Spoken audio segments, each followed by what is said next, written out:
Hey, good morning, Misfits. It is July 16th, episode 510, 510. Wow. Great to have you all here. So as we get started this morning, before we really dive into it, I'm going to say a little blessing over us and over our young lady who's on the road. So Heavenly Father, thank you for everybody being here today. Thank you for everybody having the opportunity to awaken to their own joy, everybody to be able to be on their own path, be able to interweave their joys, their wonders, their wishes with others and make their days better, be able to give away their smiles and not lose their own. What an amazing day today is that we've been granted. We've all been gifted this day. The gift that we have to be together, the gift that we get to share in one another, to lift one another up, to inspire one another, to be there when one has tears, to be there when one has smiles, and to be able to help them disseminate and distribute both. Special prayers over our little pink robe lady on her road on the way to my house today to join me for the Tony Robbins event, and special prayers on anyone who's traveling today. Blessings on everybody's house and home, and just thank you for being here. Thank you for being you, and thank you for working on more of you today and less of somebody else. We give all of the praise to that big guy upstairs. In Jesus' name we pray. Amen. There we go. Good morning, everybody. So here's what I want today. I've got my notebook out. I've got my journal out.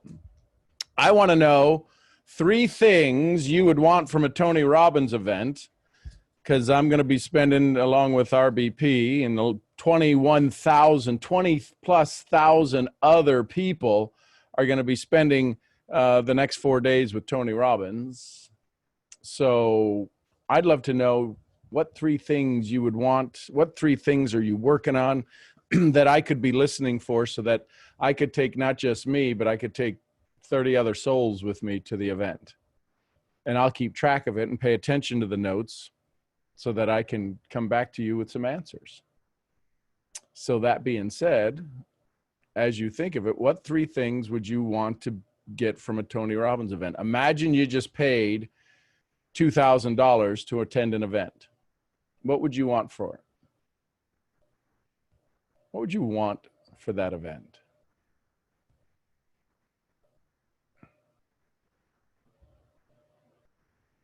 So I'm looking for the 3 things that I want. Is I'm looking for the way to say things different, right? Tony Robbins is, I think, the unacclaimed #1 motivational trainer on the planet. I don't know that I'm sure there's people who might be better. I'm sure there's people who might say it cleaner. There's people who might sound a little less aggressive, but you can't argue that in this time that we are all sitting in, that most speakers, right? Because you think about his business. He owns 58 businesses, and probably one of the largest incomes is through the Tony Robbins events. But here he turns this opportunity, this moment, because listen, I've not been to a Tony Robbins event before. This will be my first one. So I think it's pretty cool that he's got 20,000 people attending the event. 20,000 people paid minimum $300. I think $350, $400. Then there's the medium event that was, I think, $800, and then there was the diamonds that we paid about $1,800 for a ticket to sit at home for 4 days. Now it does give you a seat at the next event in 18 months, right? So it's kind of a twofer. It was a no-brainer.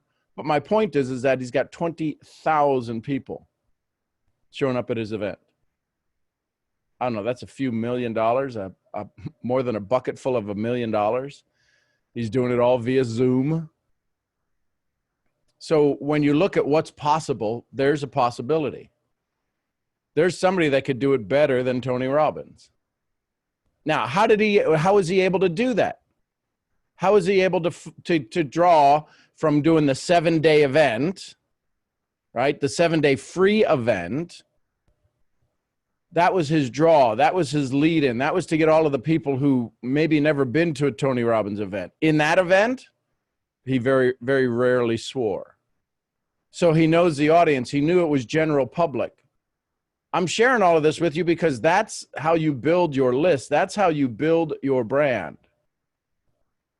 He had other speakers, right? He had other speakers that showed up. He had his wife showed up, made it very real, very natural, had KK there, right? Cute little fireball. She's all of about what, 2'8". God bless her, because he's 6'8". But 7 days, and you know, I bet out of the 20,000 people, you know how many people that I've spoken to that have been to UPW, Unleash the Power Within, that aren't going to this one? A lot. But you know how many people would have never gone to a UPW had it not been for this? So he just I bet half. I bet easily, probably more than half. So look, Diane's been to it. Now, yeah, Tony Robbins is that tall, 6'8". So here's the thing. How do you build your event? How did he get 12, 13,000 new people to attend his event? He sent out a little box. He sent out a little box of goodies. What I'm saying is that start building your giveaways. Start building your conversations. We talked all about that in the secret sauce yesterday. So let's see here. I saw Dana. Shocking that Dana was the first one to put that up. One, enthusiasm. Focus. And that's all that he's about. Is one of the things in the pregame. In the pregame, he was talking about, KK was talking about, how do you create leverage? But she said, because there's going to be that moment when your brain will give out long before your body does. You've heard me talk about that with the Navy SEALs. You've only used about 45% of your body's capacity when your brain just goes, screw it, I'm done, I'm out, see you later, bye. So what 3 things do you think that you could pick up from a Tony Robbins event? That's what I'd ask you. What's the story? What are you looking for?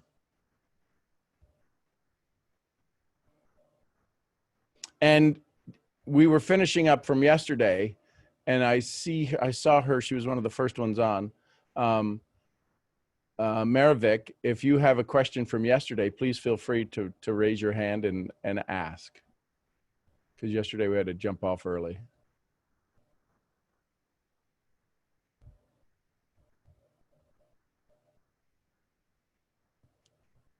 Is it Thursday silent day? What's going on here?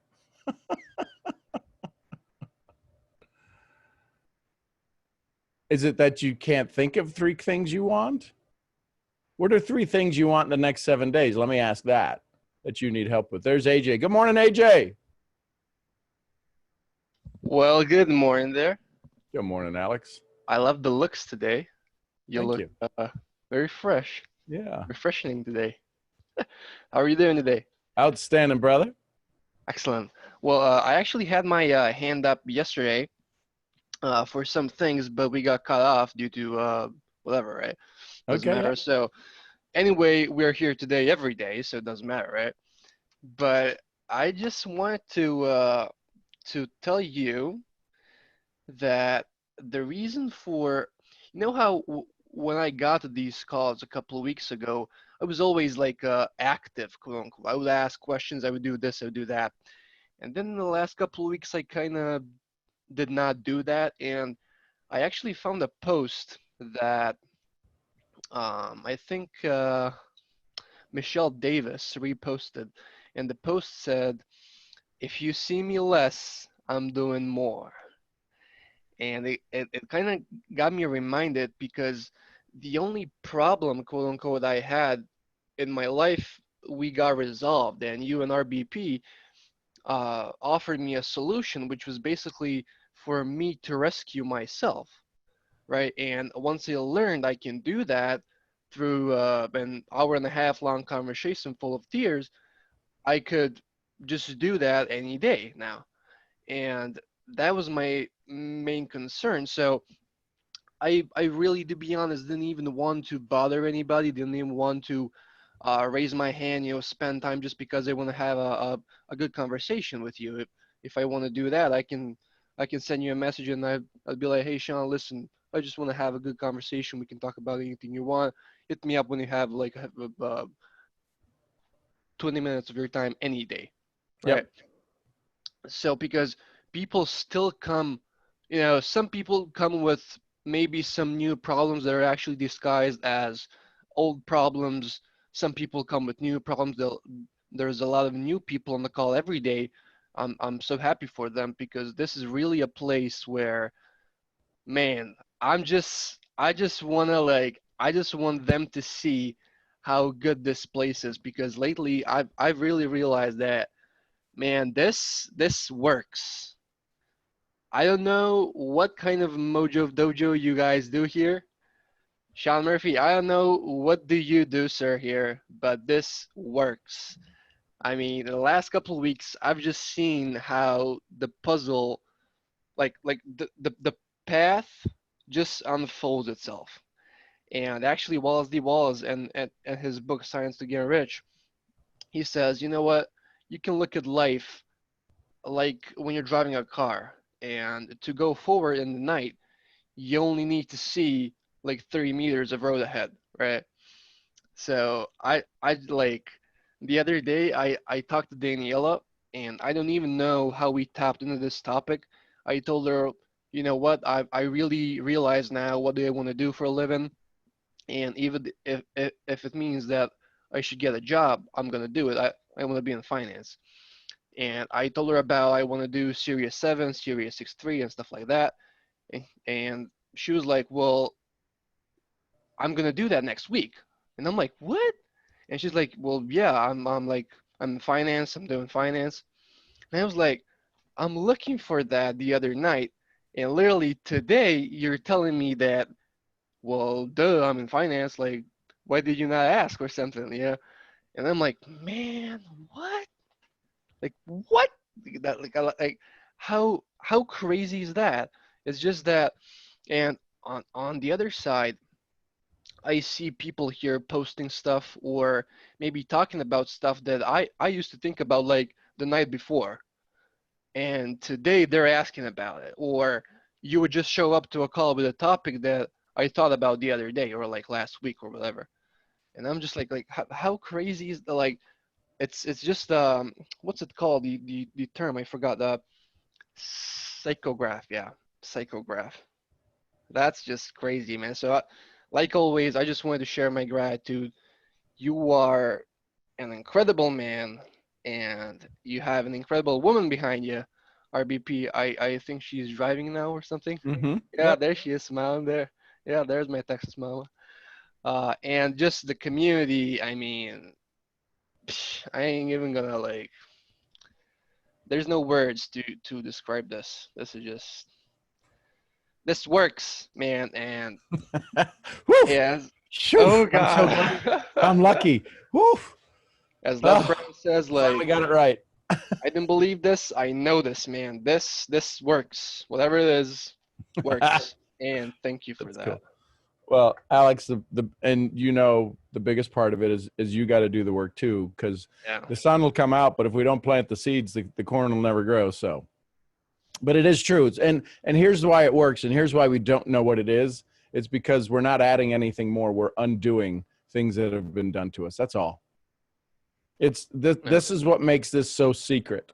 Is that it's already inside. Everybody wants to tell you more and give you another tip, give you another tool, give you another trick. But if you can take the first step, you'll take the second step. And if you take the second step, the journey of 1,000 miles begins with what? One step, the first Yep. step.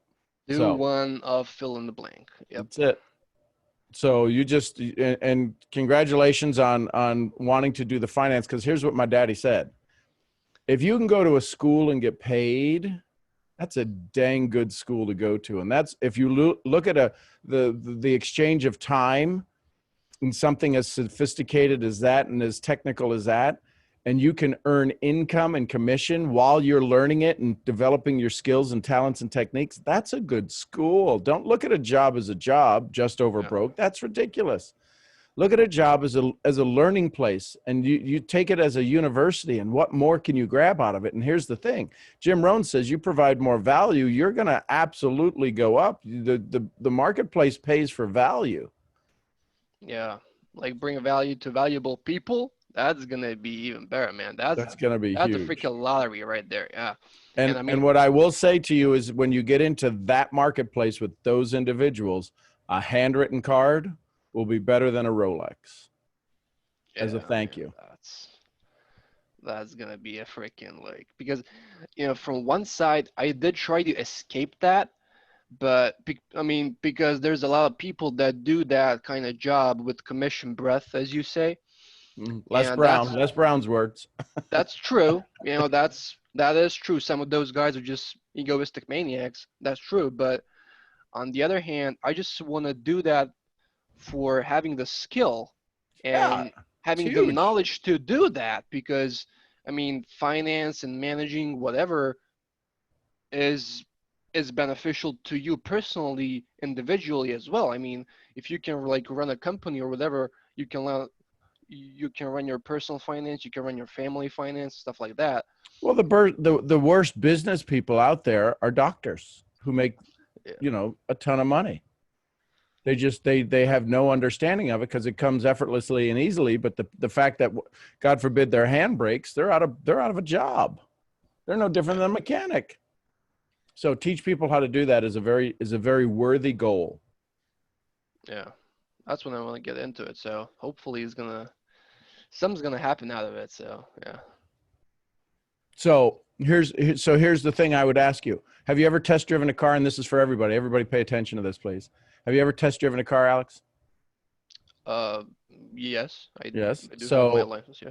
right. So you've test driven a car, and did you like one car over the other?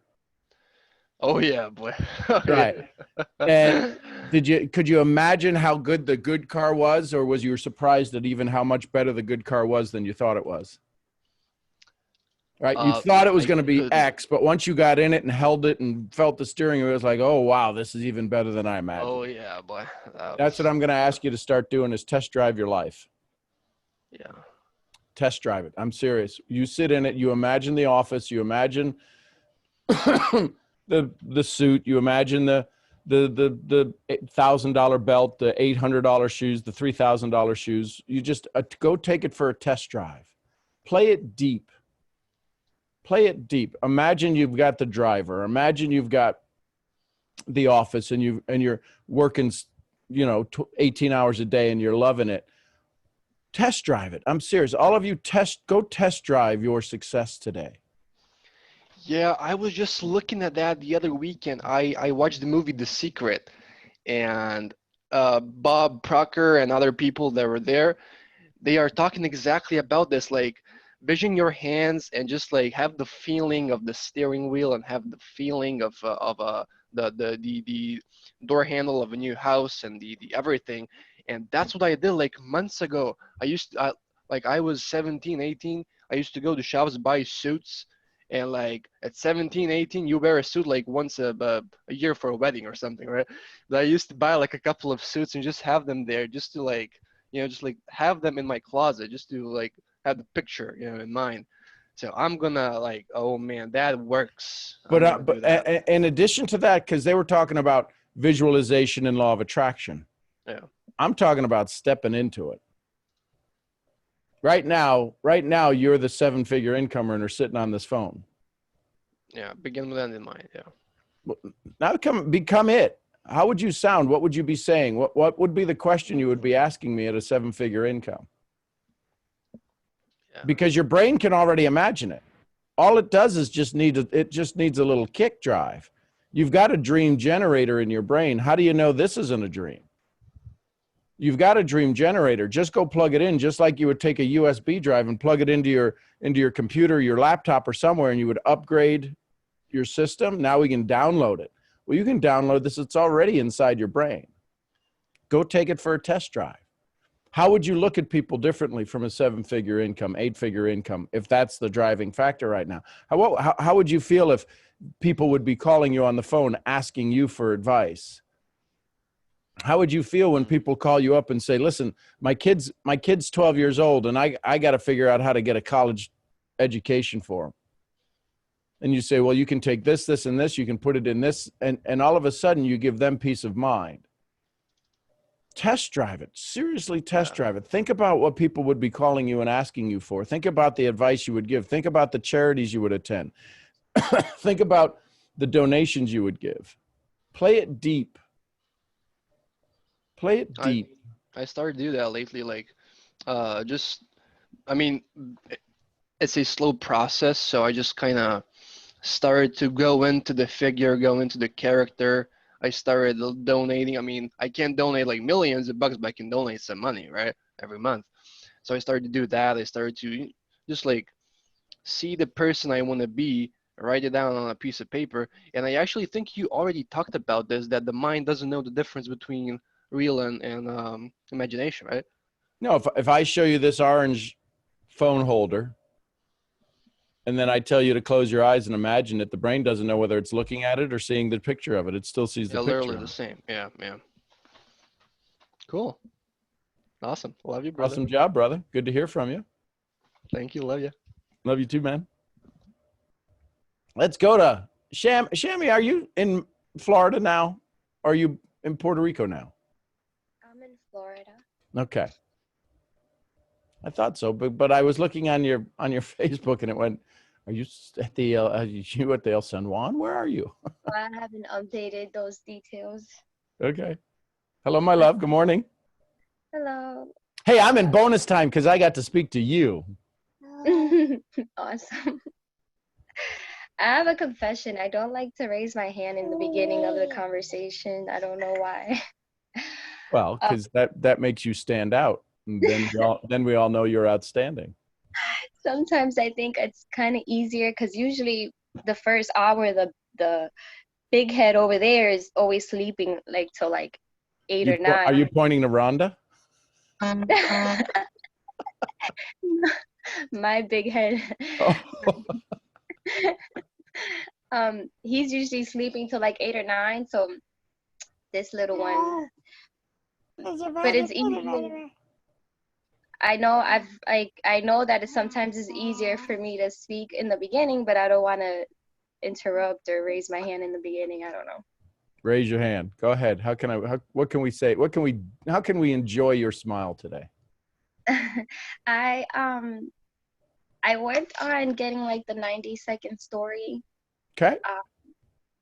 I really don't. I wanted to get it like I wrote it out and I wanted to write it neater and get it like kind of more done. Yep. But I ended up falling asleep.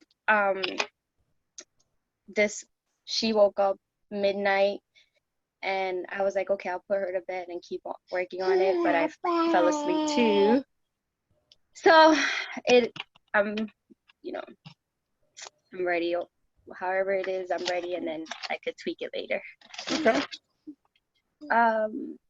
So let me see. Oh my gosh, they have like scribbles all over.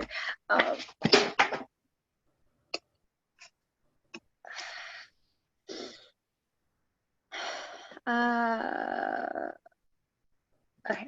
So hi everyone. My name is Shami. I'm from Puerto Rico, New York, and Florida.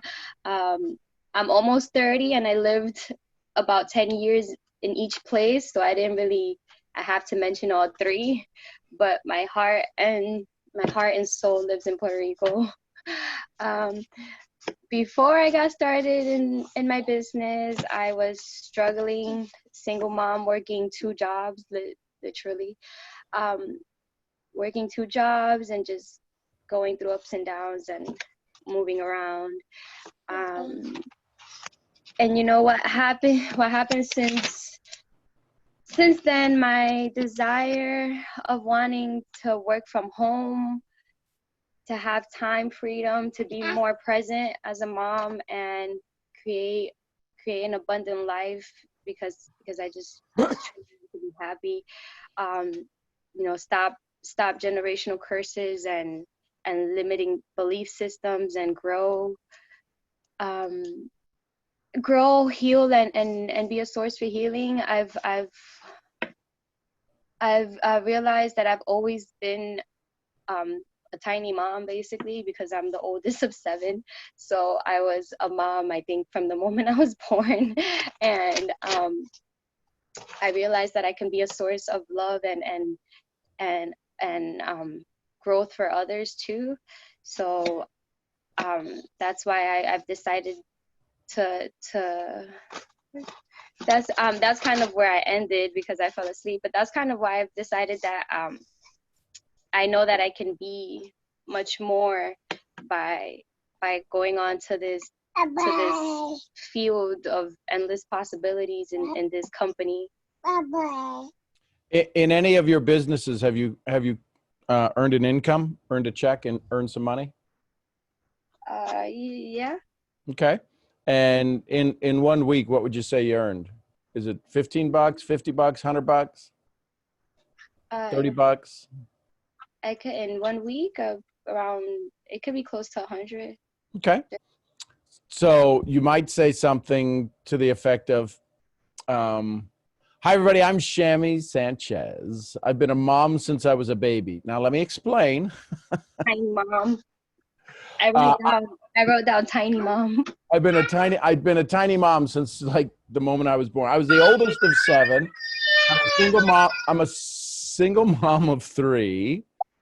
And I've lived in all of the places good Puerto Ricans live: New York, Florida, and Puerto Rico. I made a decision that I really wanted to be. I wanted mom care, not daycare. So I decided I needed to figure out a way to work from home to be able to provide value to my family. I found this company, and in my first week, I made a little over $100.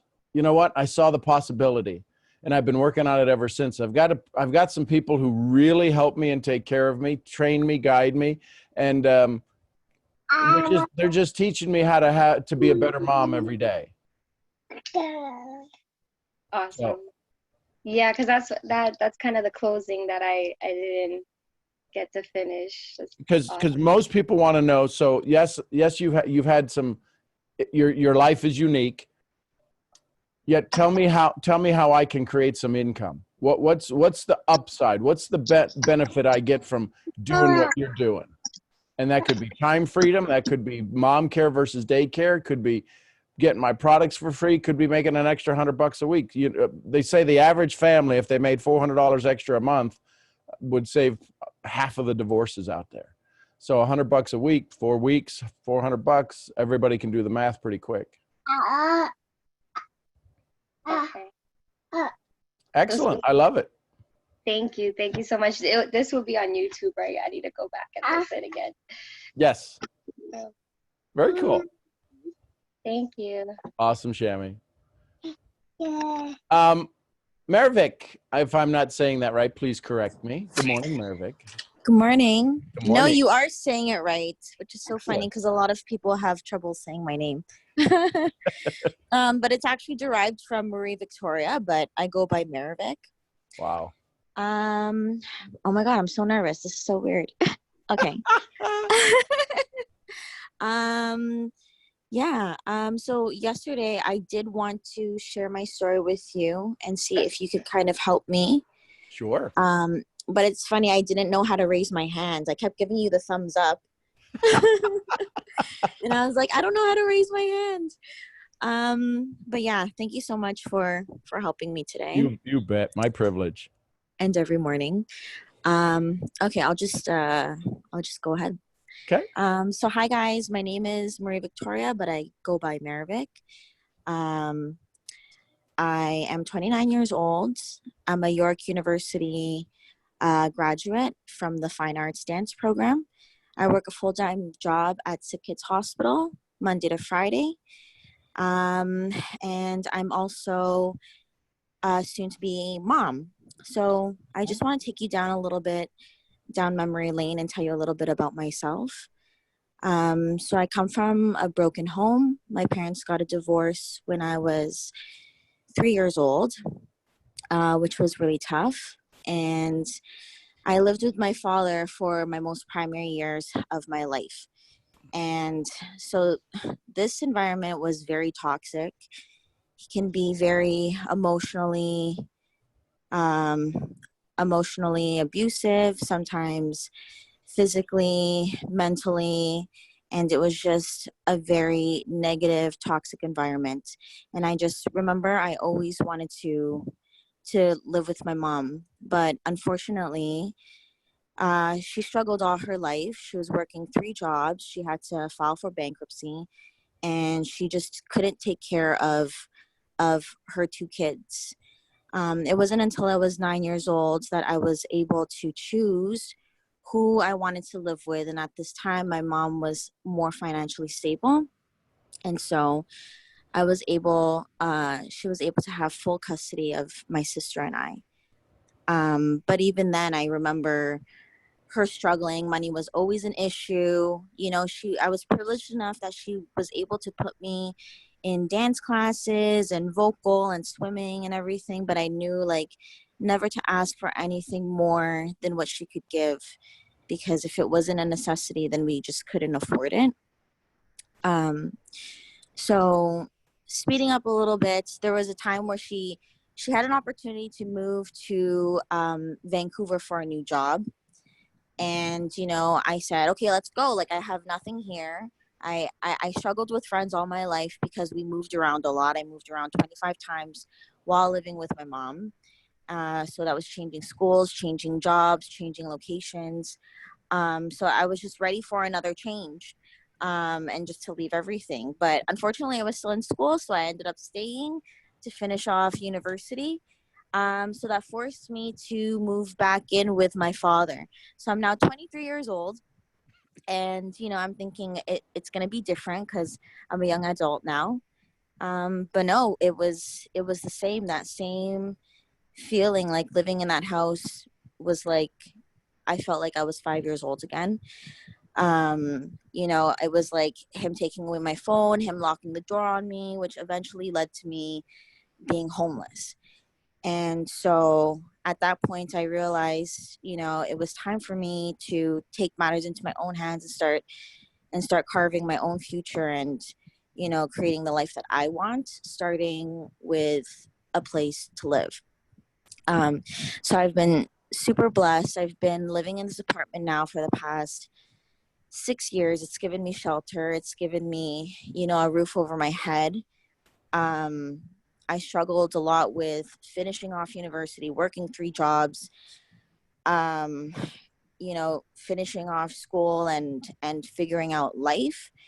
I remember times in university where I pretty much had to decide whether I was going to pay for my school books or I was going to eat. And I actually remember, sorry.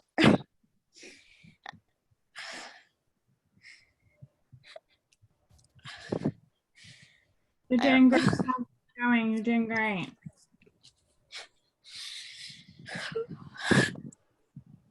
I remember times where I would steal food from the cafeteria because I couldn't afford to pay for my meals.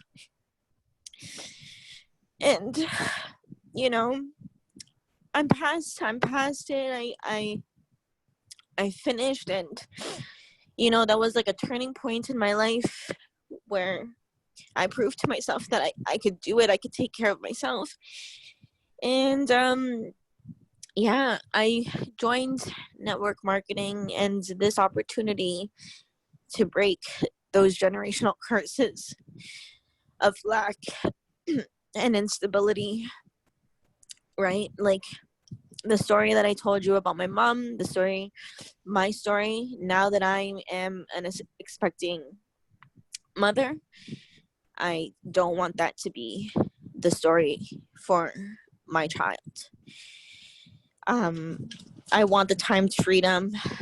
I want to be able to, just live the life that you want and provide and do better for my family. So,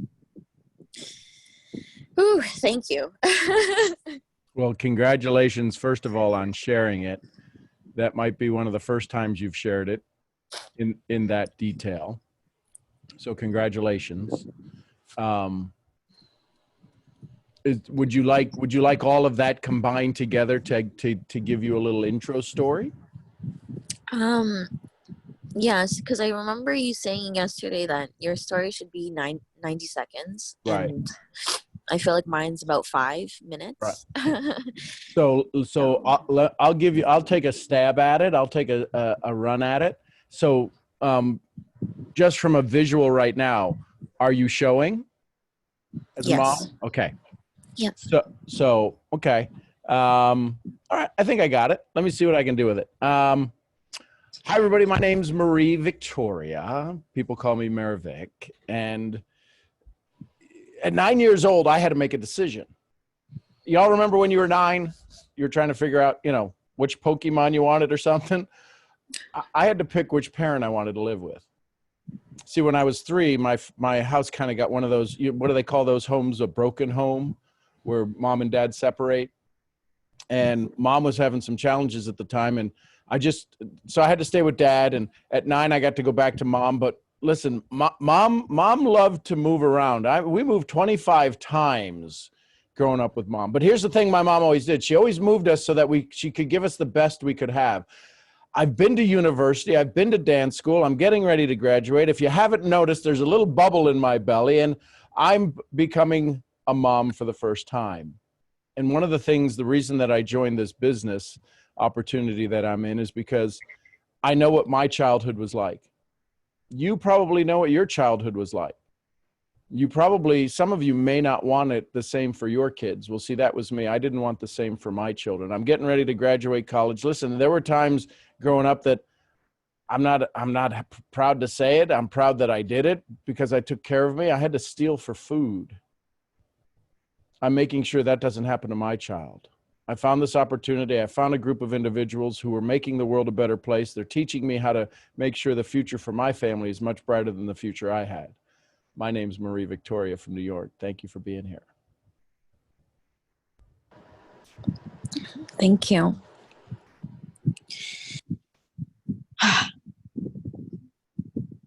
Pretty cool story when you hear it like that, isn't it? Yeah. Yeah, I don't know how you do that all the time. Every single time.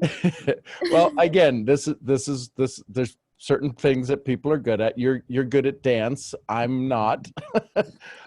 This is my dance. This is my concert that I get to do. Is I take the music that's yours and I turn it into this orchestral piece of music that is like, that I can say. So thank you for sharing it with me. But the key is start with, right at 9 years old, everybody remembers 9. Nobody can remember 3. 3 gets them confused. Yeah. But you start at the 9. I had to make a choice. Most people, and what are kids choosing when they're 9? Pokemon, whatever. I had to choose which parent I was going to live with. Then you can go back to at 3 is when the house got broken. You don't have to say it's a broken home, but let them figure out what the words are. Right. But you're trying to ease the pain so that they don't get lost in it, so they can still hear it. You're not making light of it, but you're not making them feel dark. And listen, Mom, the 25 times. Listen, Mom wanted to move us around. I don't know about you, but I would come home from school and think, where are we moving? Because we moved 25 times in the next dozen years. But then, so it's like, well, why did you move so much? Military. People are thinking military. No, it's because my mom wanted to make sure she gave us everything she could. Best schools, best this, best that. Listen, I'm graduating university right now. And if you take a look, there's a little bubble in my belly. And I now have got some decisions to make as a mom. So it draws it all together, and then it wraps it up going, well, I'm not going to have that future for my family. And I've decided to make a difference. Now, there's more to it as people want to have the next conversation with you.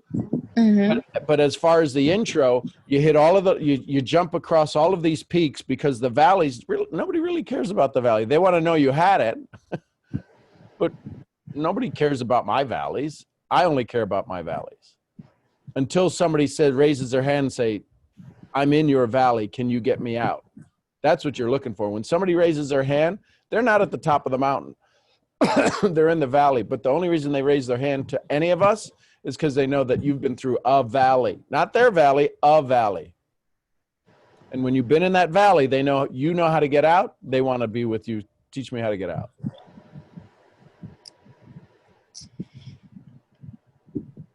Thank you. Thank you. Thank you, Mirvik. And blessings on you. Blessings on your baby. Mazel tov. Thank you. You too. Thank you. And listen, we're always here. You come up with something, you tweak it. You know, now that you know how to raise your hand, you can always Okay. Thank you, guys. Thank you, my dear. Love you tons. Love you. Thank you. We have a new person on the phone today, LaToya. I think I am L. Drummond. I think she's ambidextrous in writing, so I could just pick that up from her name. Today, my friend down to call y'all. It's just pooped up, so I went ahead and joined. I'm like, well, let me see what this is all about. What's going on up in here? Up in here.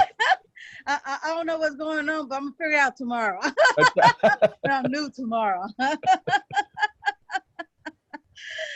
Oh my goodness, how you doing, Sean? How's Outstanding, everyone my doing? love.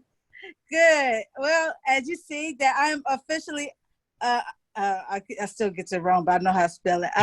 Ambidextrous.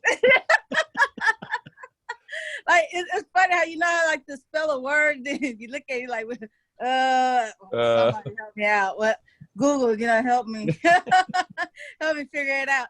Well, Sean, that's one of my long-time goals was to be ambidextrous, because I used to write with both hands, with my left and my right, and then eventually I just shifted off to the right hand. So I was just straight right hand, writing, everything else. And then I always had came to me that I want to do it with my left hand.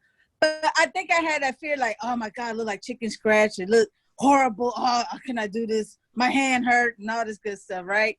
So it was a challenge by Bob Proctor at the Proctor Gallagher event, where he said they challenged people to do it for a whole year.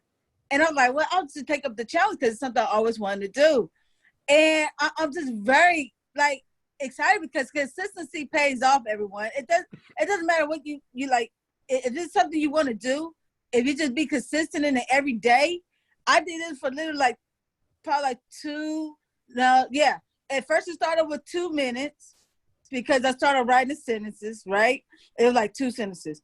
And then they said, no, now I journal with my left hand. Oh my God, I journal with my left hand now, Sean. So it's like, and I looked at it, I'm like, I almost couldn't tell it was my right hand or my left hand. So that's how great I got, because I'm so consistent. So that it came to about 5 to 10 minutes. I even taken notes with my left hand. So I pretty much unconsciously just grab it with my left hand, grab the blue ink pen and just get the journaling or taking notes. But it's because I was consistent. I started off with, a minute or 2, and then it just grew from there. And I just seen it. I started back from when I first started. I couldn't read not one word. It was like, oh my gosh, what is this? But because I was consistent, it looks like I wrote with my right hand. So now I'm about to start writing in cursive with my left hand. So I'm increasing. Sounds like network marketing. Yes. Everybody starts out, looks like chicken scratch. Looks like what comes out of a chicken. Right? But over time, we turn into eagles. Absolutely. Right. And I love it. And I checked it off. It was one of my long-time goals. And because it was like the old paradigm, like, oh my God, you look horrible. I want to show nobody this, right? And I used to keep it to myself. But then when I accepted that challenge, I know it was something I always wanted to do and just be ambidextrous. So yes, Thank you, Sean. I want to thank you so much because you always like pull me out of that comfort zone. It'll be like, it may be just like that one thing. I'm like, wow, I never thought about that, Sean, but thank you, you know? Let me apply this into my life like ASAP, right? So, and now, you know, exercise and all that good stuff. I lost, I shedded off 5 pounds. Wow. Yes, I shed off 5 pounds. Oh my God. I don't need to lose no more weight. I mean, not to brag, but I just wanted to tone, but I'm doing really good. So yeah, and I felt raising vibration because I found out when you exercise, right? Like I'll do physical exercise, and then I do a brain exercise. So I take up on my Spanish. I do a Spanish session, and then it's this app called Elevate where I do like my math and like the writing and like memory and all that great stuff. Oh my God. So I does that for like 20, but like about 30 minutes a day. Yeah, because I work out for like 15 minutes and then I do that for another 15. Well, yep. Next week, I'm going to start teaching y'all memory. Yes. I'll teach you how to remember a 50-digit number. Okay. Yes. So thank you so much, Sean. Thank you all for just showing up and just tapping into your higher self and staying that vibration, because I'm attracting a lot of things, man. Oh my God. I attracted it does come down to frequency, and it does come down to energy. You know, yes. you can lose five pounds just by giving away one of your smiles. They're so big. Yeah. So, you know, it's just, and that energy draws stuff in. So congratulations, LaToya. And thanks for being on the call. Yes, thank you so much. I'll be brand new. I'll be brand new tomorrow. Yeah, tomorrow, because it's Friday. Love you. Love you all too. Thank you. Let's go to Brussels. Where's Julia? Good morning, Julia.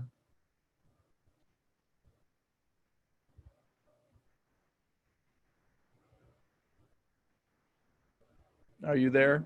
Great morning. Good morning. There you are. Hello. Yes. Yes. Hi. It's actually Portugal today. Ah, obrigado. I'm visiting my dad, so I'm super happy. But actually, I just wanted to share. I don't have a question, Sean, but it's funny because you know when you talk about choice, and like you know you always say choosing joy or choosing negativity or whatever, and Right. in the beginning I was like, yeah, that sounds so simple, but Bunch it of actually crap. is, you know. But it really is, and like sometimes I have these moments that I'm just like feeling super happy, and even when things happen, like my mind just sometimes goes, well, okay, that sucks, but you know it's not that bad. Or when things are going good, then you know it's crazy how our mind tries to sabotage us, and it's like, yeah, but what about that thing that happened or that thing? And you know sometimes I manage to be like, yeah, but I don't know, I'm just happy, you know, like whatever happens right now or whatever my circumstances are, I'm just happy. But it's crazy, like those voices in your head that are there to sabotage you, or as soon as somebody in your environment, like, you know, tries to remind you to be negative, how you forget that and how you fall off. But it's really something that I want to master, because every time I have that moment of clarity, but it's like, but my life is great and I can be happy all the time without having a specific reason. So it's really interesting, those moments when you have like the Sean voice and it's like, oh, okay, I get it. So listen to what you shared. To be happy without a specific reason. Isn't the specific reason to be happy? Yeah. And then if you have that specific reason, then there's got to be something bigger than that that takes you away from it. But because if you make the decision that this is a decision, then nothing else matters. It's not as flexible. Yeah. And it's in everything, right? Choices. Every breath. Can you breathe in joy? Can you exhale joy? It's that simple. And that's all we have to worry about is each and every breath. Look at that smile. Y'all realize we got this hot sexy in Portugal. She's driving around going to see her dad. This is what we get on this call. That's crazy. So when did you get to Portugal?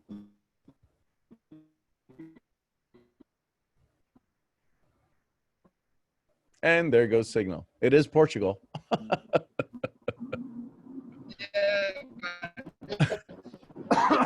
Yeah, but I'm just happy. Like teachings have helped me so much, and I'm just really grateful. Awesome. What part of Portugal? You north or south? Wow, the beautiful South and Algarve. Oh, that's where they make the wine, the corks. The town symbol is a guy with like a sombrero leaning against a cork tree. Sounds like Portugal. Yeah, but Cool. thank you again, Sean. Really. Thank you, Julia. And again, you are welcome. It is my gift, but thank you for opening the gift, and thank you for being an advocate of joy. I appreciate you. Safe travels, my love. Thank you. Love you. Yay! Y'all ready for this? Bum bum bum bum bum bum. GG. Bum bum bum bum bum bum bum bum bum. GG. Bum bum bum bum. GG. Bum bum bum bum. GG. Good morning. Good morning. I needed some help with my story. Okay. I'm Gigi. You're not. Sucks to be you. You should hang out with me. Thank you. I kind of wrote bullet points, but Okay. okay. So I wrote, I'm first generation Haitian American. I was born in Boston and grew up in Florida. When I moved to Florida, I was forced to repeat the 4th grade. I did well in school, got A's and B's, graduated college in 2019. And then I became an example that a degree doesn't guarantee a job. So after graduating, that's when I started to deal with post-grad depression, which is a thing. And through my battle, I found network marketing. Cool. So you're really skating over a bunch. What do you mean? What do you mean? How's mom and dad's relationship? I mean, they've had their struggles. Okay. Where's your accent? I got an accent? No, that's what I'm asking. Where is it? Where's your Haitian accent? I don't think I have one. I know you don't. Why? Because I don't speak Creole that much. Okay. So again, these are just questions because listen, if I were to say I'm Cajun, people would be like, well, weren't raised in Louisiana because you don't have the accent, right? So I'm just getting little bits and pieces because people are trying to connect these dots in their head. What'd you study in school? University? Health science. Okay.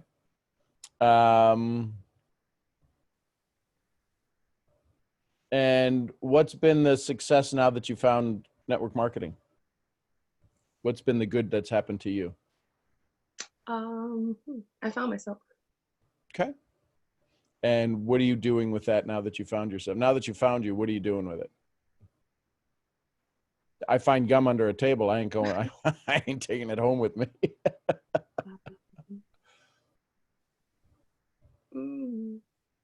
That's a good question. Yeah. I never thought of it. Have you made any commission in your businesses? No. Okay. So it's about what it does well for you. Say your last name, Gigi? Francois. Francois, that's right. And you live in Florida? Mm-hmm. And what brought you from Haiti? I know your parents did, but why did they leave? Was it a job, your dad, or was just there was nothing there and they? There was nothing there. They wanted to provide a better life for themselves, but then ultimately had me and my brother. So was this was post-earthquake? No, this was like in the late 80s. Okay, so it was pre-earthquake. Mhm. Okay. Hi, everybody. My name is Gigi Francois. I'm first generation American, and you might not know it, but my family's from Haiti. And I know all of the stories that are going through your head right now. Most of them are true. The challenges, the difficulties. And my parents said, we're going to give our kids better. So at 3 years old, I came to the United States. That's why I kind of sound like everybody. I don't have the Creole accent. I went to fourth grade. I loved it so much, they made me do it twice. So I had this little stigma as a child that I had to repeat school, but I always had A's and B's. So much so that I was able to get into university. I studied health sciences. I graduated there. But, you know, there is things that the trauma that once you get done with something, there's usually a trauma that exists. And I had that kind of got me stuck a little bit after college, a little trauma syndrome. And I just was lost. I had done all of this stuff and followed all of the rules, and I just couldn't find myself. Somebody introduced me to network marketing, introduced me to this opportunity. And what I found is that there's a lot of people out there who are lost and who are struggling. The reason that I enjoy this industry and this profession is that it's helped me find myself. And every day I'm getting clearer and clearer, and I'm moving closer and closer to my goals every single day. I'm Gigi Francois from Florida.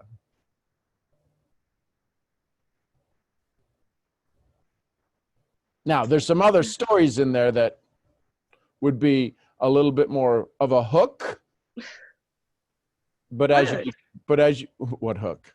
The hook, the bomb you dropped yesterday. Oh, that one. Oh, that one. Oh, that one. I mean, where would I start it? Well, it was at 19, right? Yeah.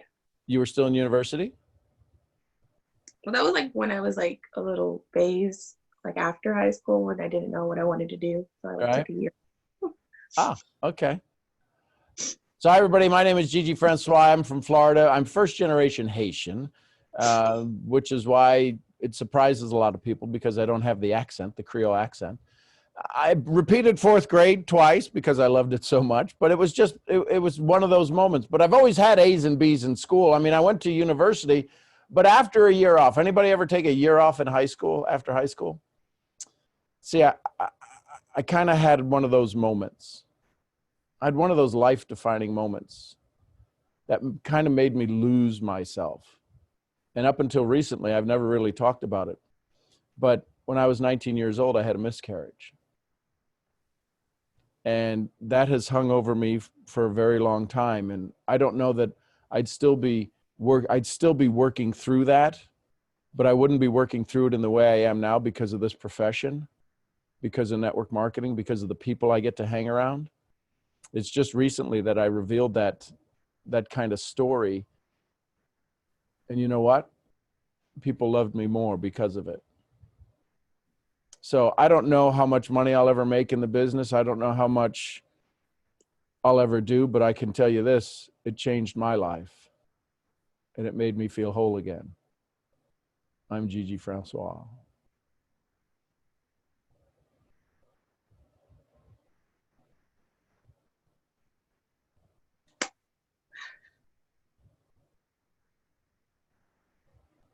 We love you, Gigi.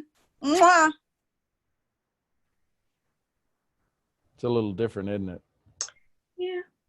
Because the thing that, and I believe I can say this, I know you enough to know that you feel your story's not strong enough because you haven't created the incomes yet. But that's all about to change now because of what you just let us all in on. Because that has been sitting on your shoulders and on your heart.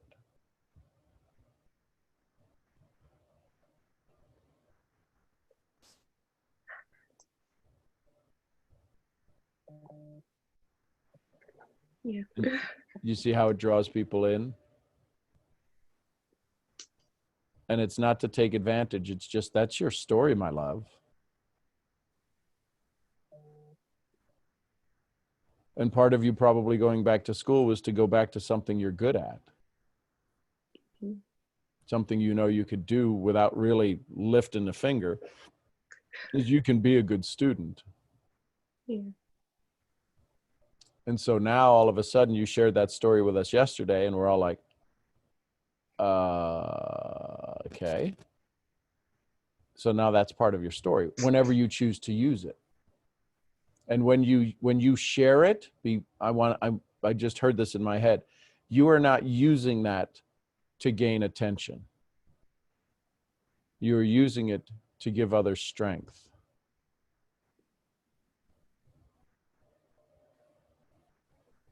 Because when you speak to the Latin market, and I'm guessing you will,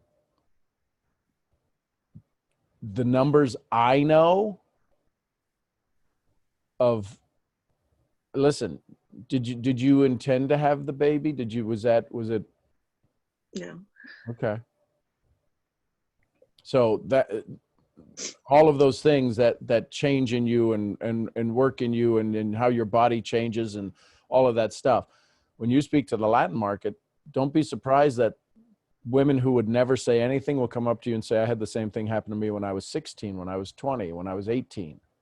And they would never talk about it.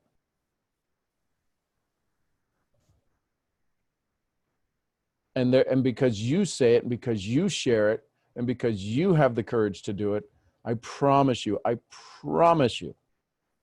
you will give so many other women the courage to realize they're not broken.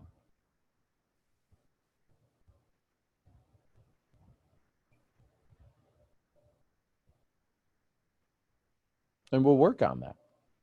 Listen, this is more confusing than your first kiss. Because because there's a lot of rewiring in your brain, and that's stored in the body. A lot of this is stored in the body. That story is stored in the body. From when you told it yesterday, did you have any aches and pains that popped up in your body yesterday? After I said it? Mm-hmm. Not that I can recall. Okay, good. So then it's been waiting to be freed. Because before I spoke, I was telling you I was feeling like nauseous and I felt like a tightness in my stomach. Mm-hmm. Yep. Your stomach is your second brain, and it's trying to figure out, how are you going to tell me all of this? What are they going to say? And you were running at more than 14,000 words a minute through your head.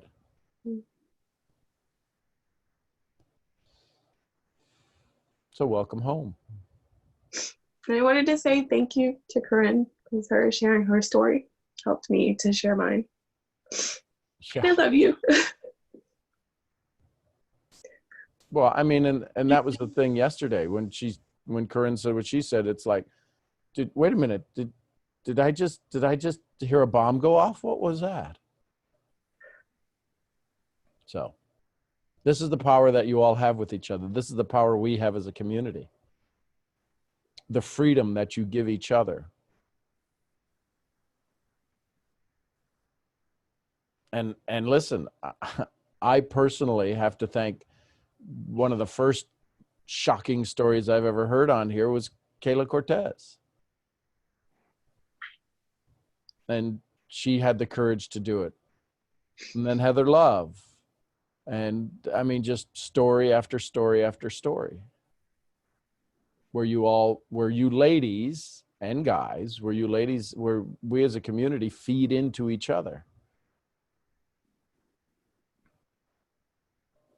So just start getting comfortable with saying it. Gigi? Yeah. Yeah. Because it's still a shocker. The fact that you hear it coming out of your mouth, it's been quiet for many years. And just like Maravik, when she was talking about, listen, you look at that face, you look at her picture, and you see this strong, woman who's got this determination, she's going back to the moment when she was taking the food and broke down. She didn't want to have to tell anybody that, but now that she gets to tell it, it changes other people who were in the similar situation. It's becoming, it's the practice of saying it. And when you realize the power that all of your stories flow into people, all of your stories, what they can do through people, it's amazing. It really, really is.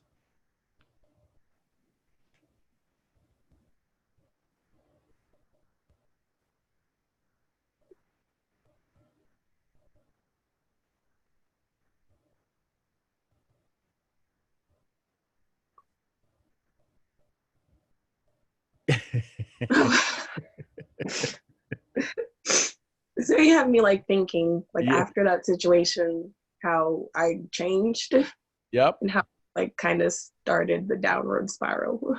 Mm-hmm. Hmm. So what if the spiral is now upward? Yes. Cool. I love you. I love you too. I love you all. Shami, your hand up again, or did I not take it down from? Okay. Hi, Shami. Yeah, it's funny because I actually raised it like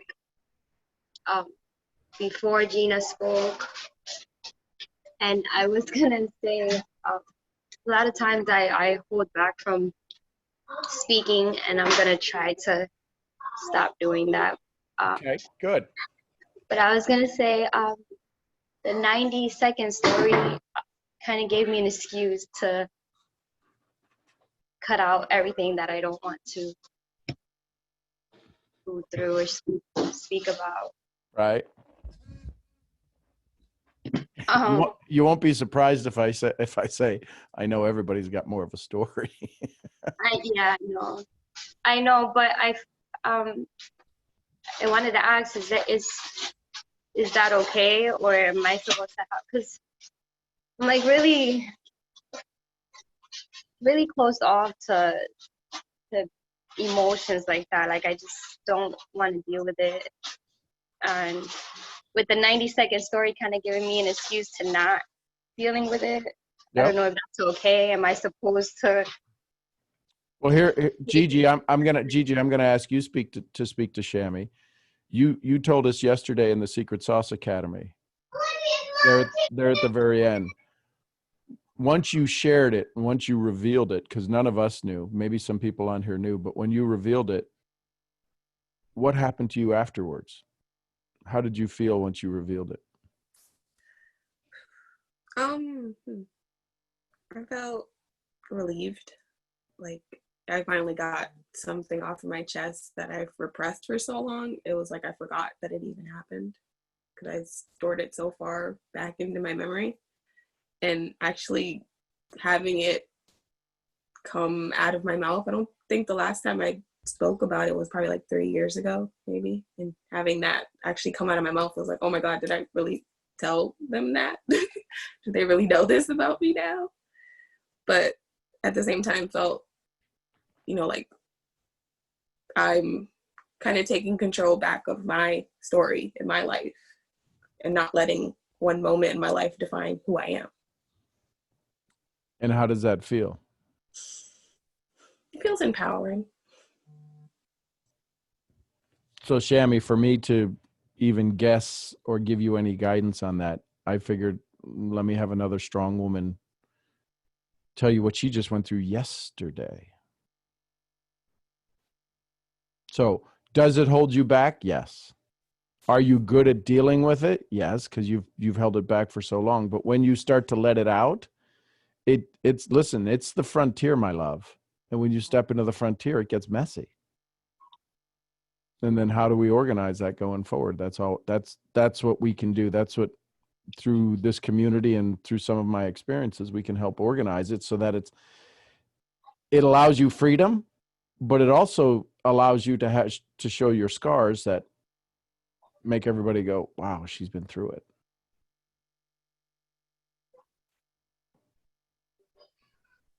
Okay.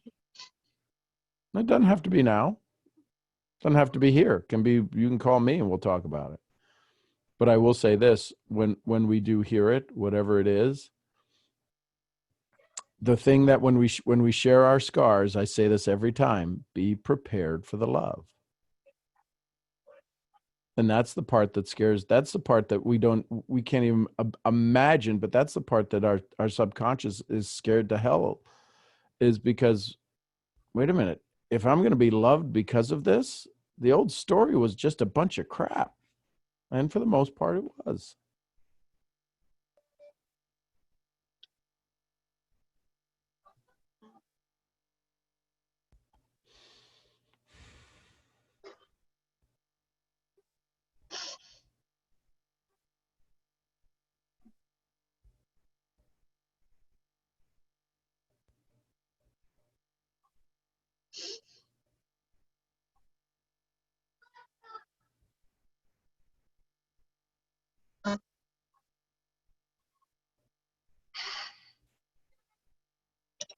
I love you guys. Love you too, Shammy. We're here whenever you need us. I know. Okay. Priscilla. I think it's Priscilla. Priscilla, maybe. Hi. Hi. I'm new. Hi. And I just Hi. How are you this morning? I'm outstanding, and you've just made us all better, so thank you.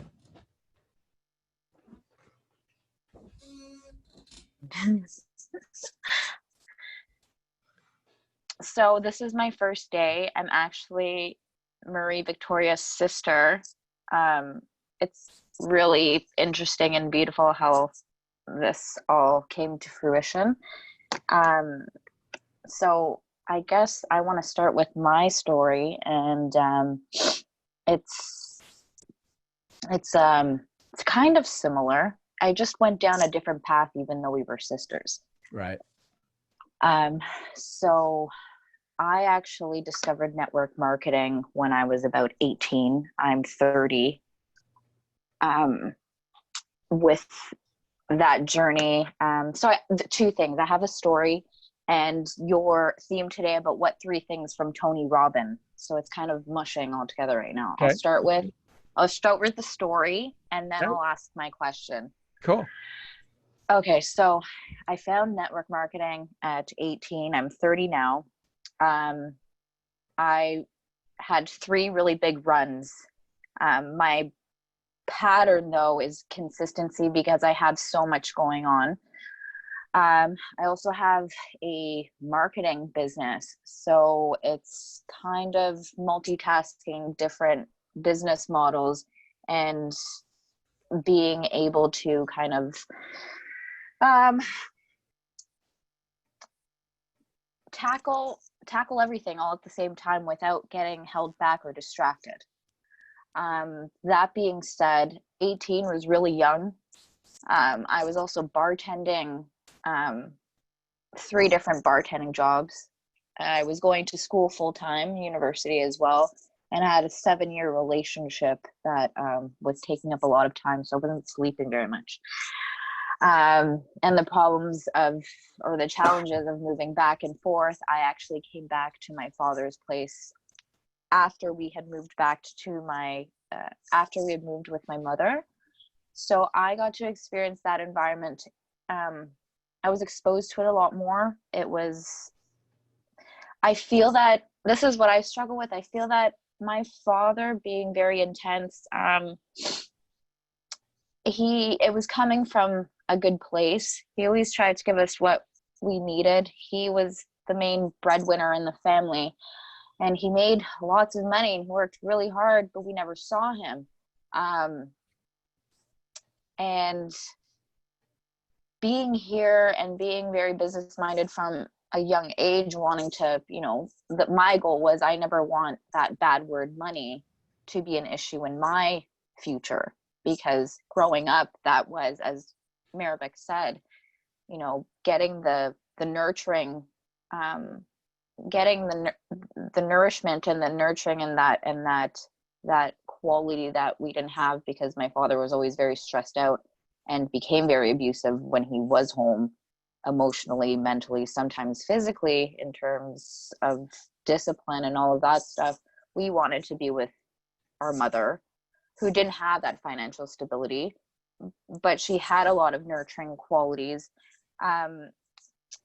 It was just a balance, because I was more of the rebel. I wanted to do things my way. My mother, I kind of gave her a really big headache.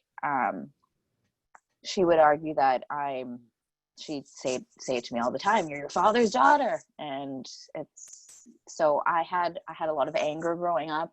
I guess I kind of learned those patterns and those ways to deal with things from my father, and I didn't know I was doing it.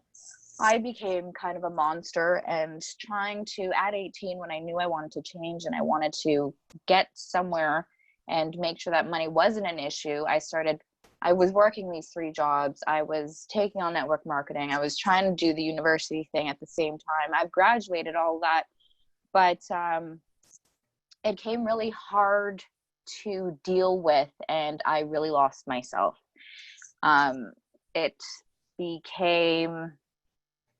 It was unbearable. I couldn't recognize myself in the mirror. It manifested physically. I had eczema outbreaks everywhere. I couldn't look at myself in the mirror, and I lost a lot of good people in my life. Basically, long story short, I've been doing this balancing act of being able to focus my energy without feeling drained and without feeling that I'm taking on too much. And my marketing business, I've been growing, and it's been about 5-6 years now. It's definitely a different experience than network marketing, and I work with my father. So there's a lot of head bashing, to say the very least. Right. I had a very toxic relationship just end about a year ago. There was domestic violence in that, and so that forced me back home with my father. So I'm now in that same spot of, he's been a mentor to me in business, because we are in the same industry, and he's helped me a lot to start my marketing business. But there's that father-daughter relationship that I always feel 5 years old here. Yep. And when I'm not doing things his way, or I have a different approach, or I didn't do something right, I feel like I'm always walking on eggshells. And I feel like that 5-year-old little girl again, who's going to get smacked, or, the belt's going to come out, or something like that. And I'm having a struggle of being able to, I'm so grateful for everything that he's taught me so far. And I appreciate the aggressiveness and the assertiveness and the drive and the push. And I know as a father, you want to push your daughter to be better than you were. But I find that it gets in the way of me being able to move forward with confidence. And then I always have these relapses of, okay, I'm so focused in this business, and then I don't have time for the other stuff, and then I'm scrambling, and then I'm having awesome sales with my network marketing, and I'm running these programs, and then COVID happens. And it's just it's kind of a mishmash between having all these multiple avenues of income and how to manage them under pressure of feeling like a 5-year-old child when one of your mentors is your father, and how to separate from that, and still not have my light dimmed, because I need that light for my network marketing businesses. Okay. So say your first name for me so I say it correctly. Priscilla. Priscilla. So It's like Priscilla Presley, but with a C, not a P.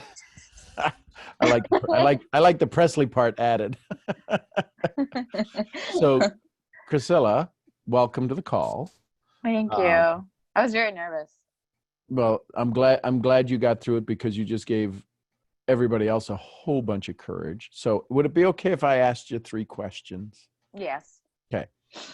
They're going to seem weird because we just met, but my goal is to make sure that, listen, you're this powerful, strong woman, and I want to take you through a little exercise, and I'd love to be able to do you and Maravik at the same time, because we'll figure that out here in just a second. But first question is silly as it may seem, do I have your permission to help? Not that I'm going to teach you something wild or new, but what you don't know, I might know. And what I don't know, you might know. So is it okay if we help each other?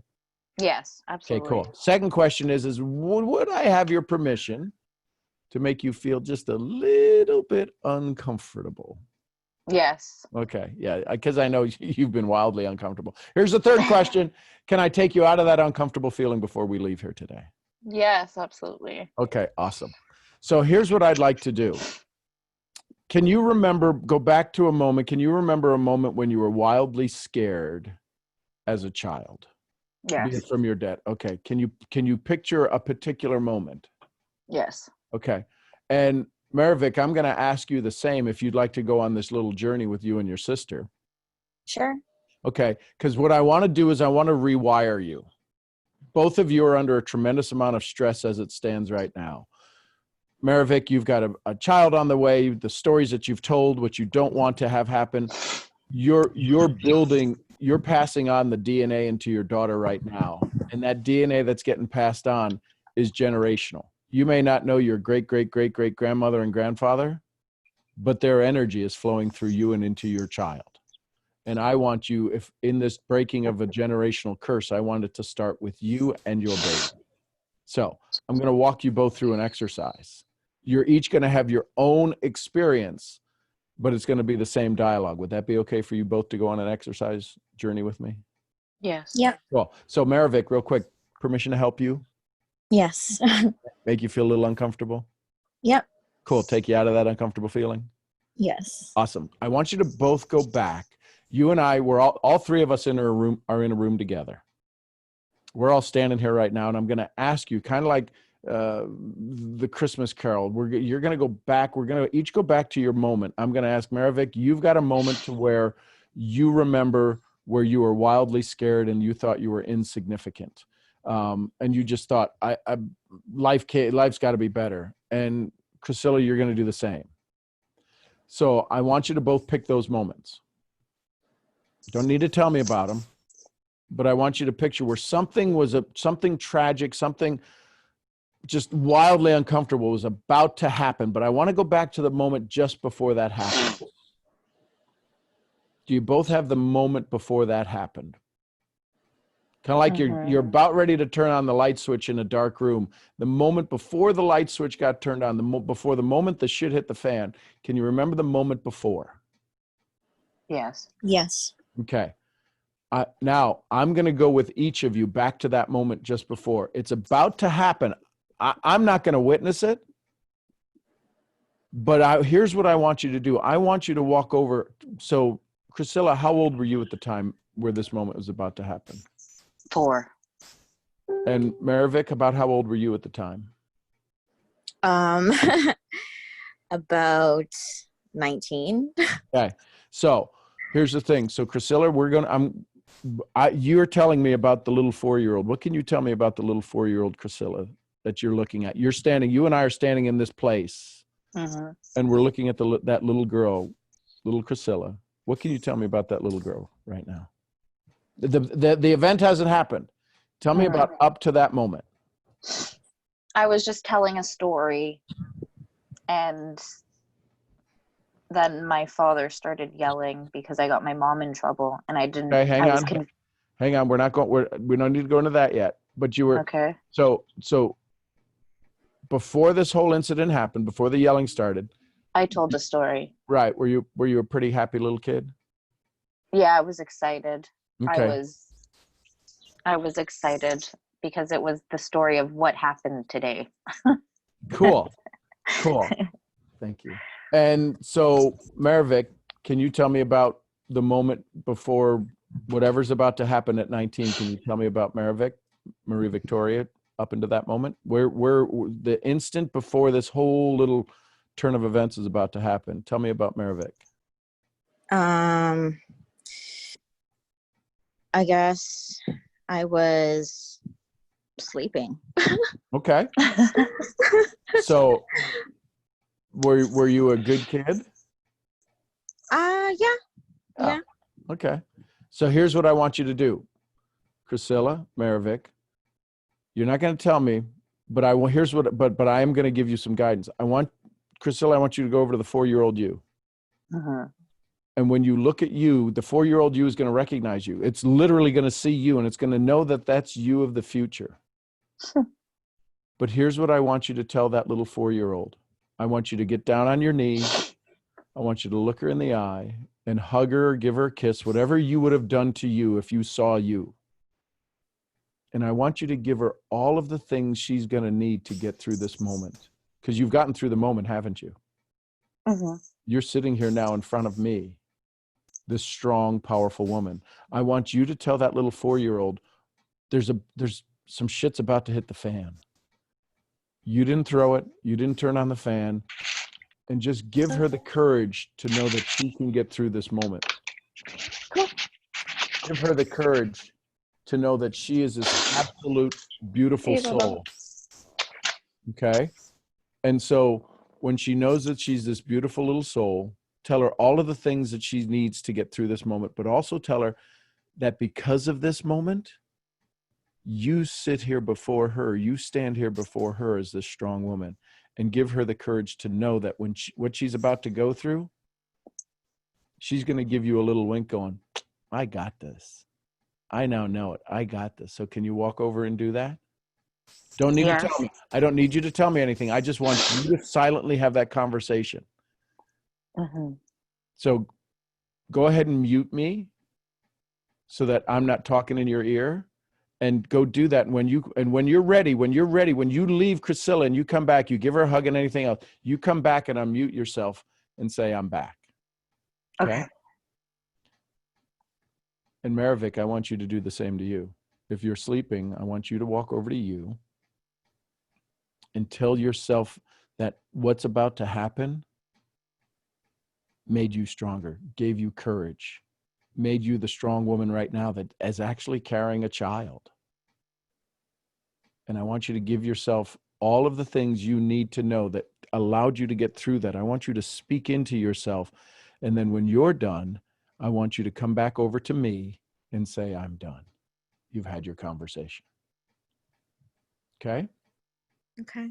You go do that. And then when you're back, come on back. But go and say whatever you need to say. Hug, talk it out.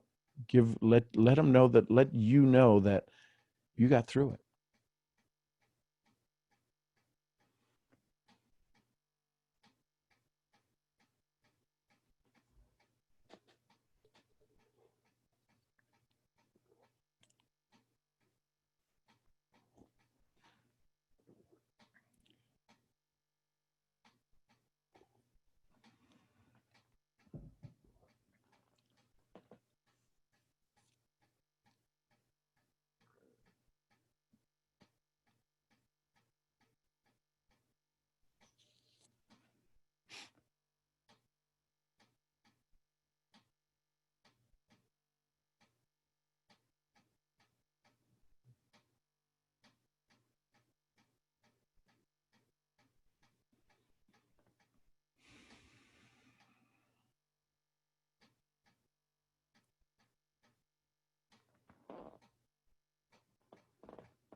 I'm back. Okay. And we're still in the room of the 4-year-old. We're going to leave now. and your little 4-year-old looks over to you, what does she say to you before you leave? Thanks. You're so beautiful. And now you and I are back here. Tell me where you feel it in your body. In my throat.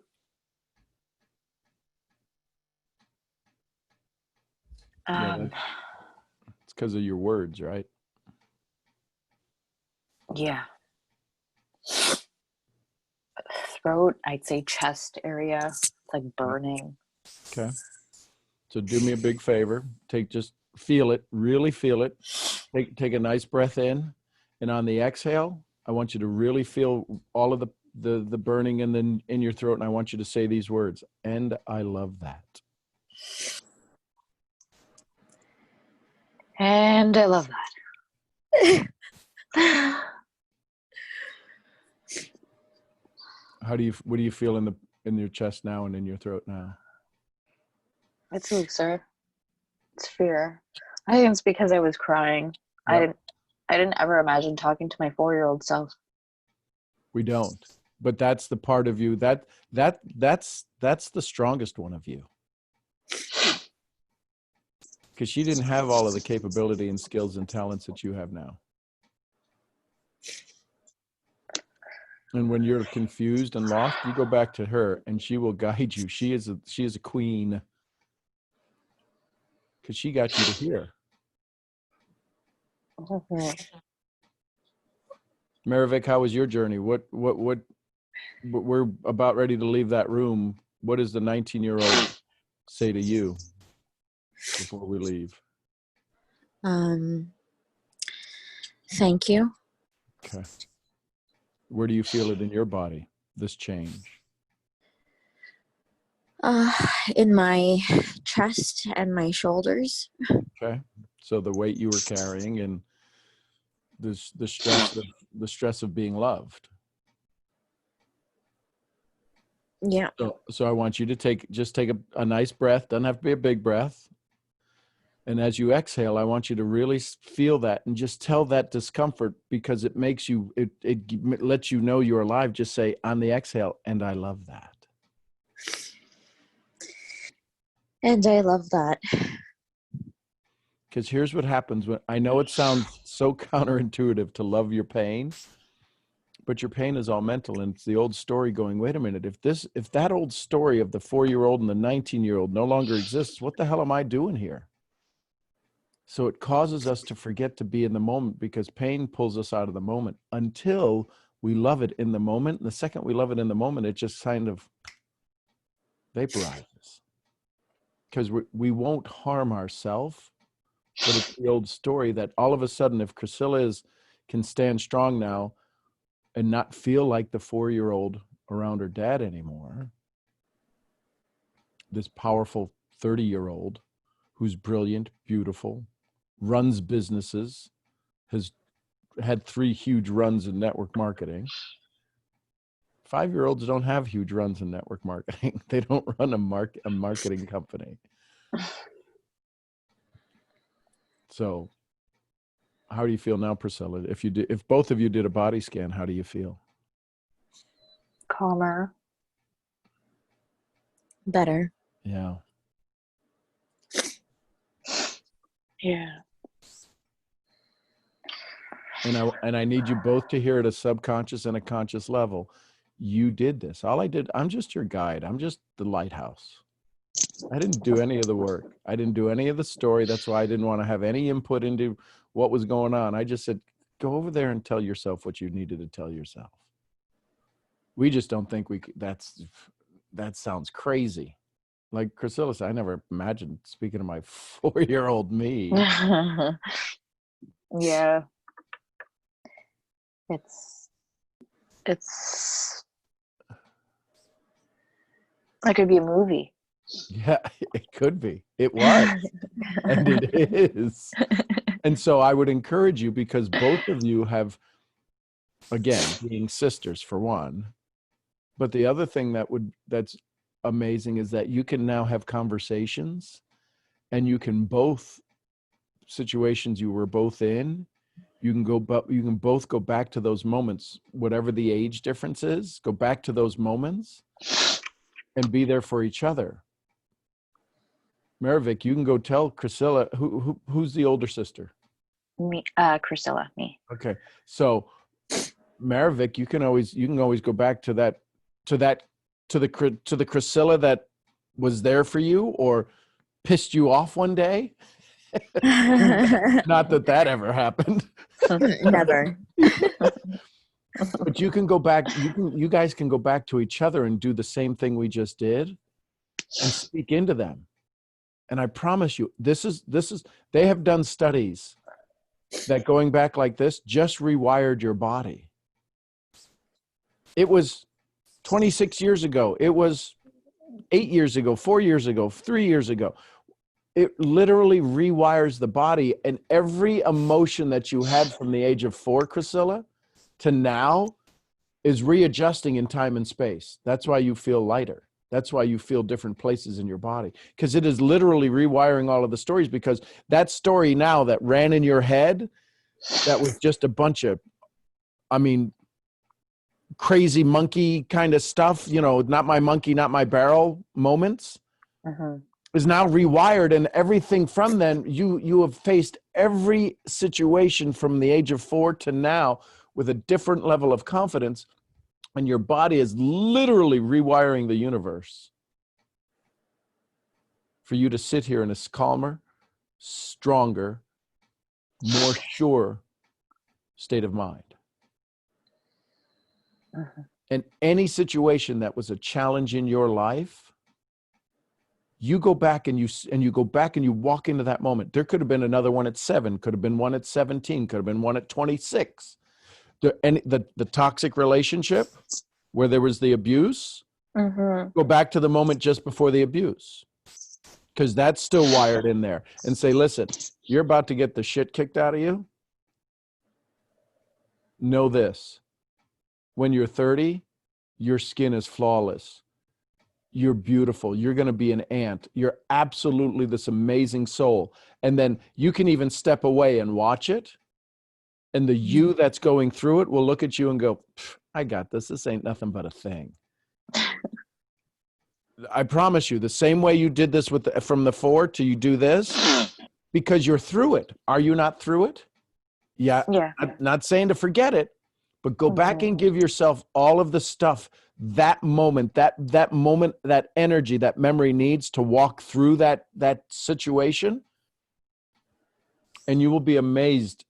You'll grow an inch. Now you won't grow an inch, but you I'm 5'0". You'll be 5'0" plus a half.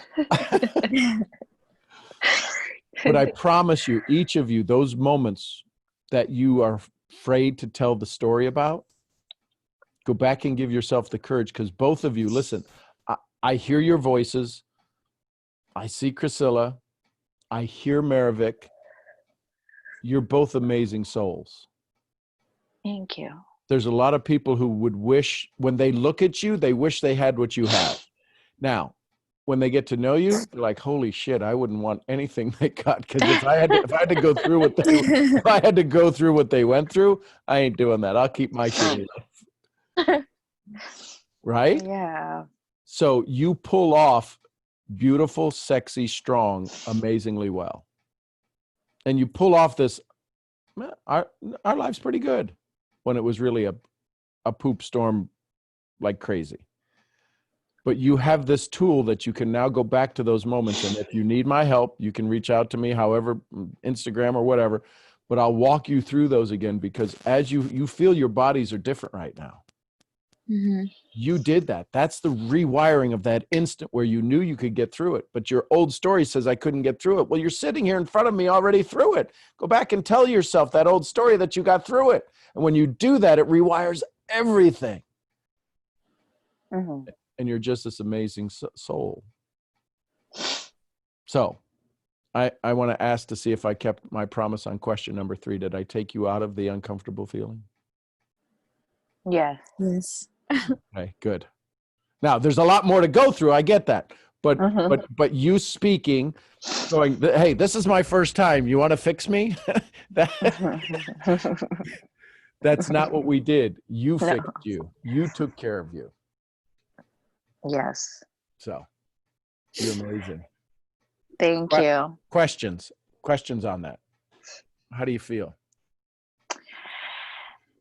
I feel right now I feel relieved. I feel like something came off my shoulder. I got it off my chest. Cool. It's interesting because I go back to that moment a lot. And so it's like, when do I start forgetting about that moment? I mean, I don't think I'll ever forget about that moment, but I have. No, that's what's driven you.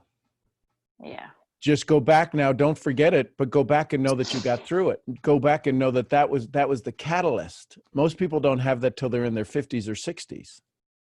You had it when you were 4. That's why you have an unfair advantage.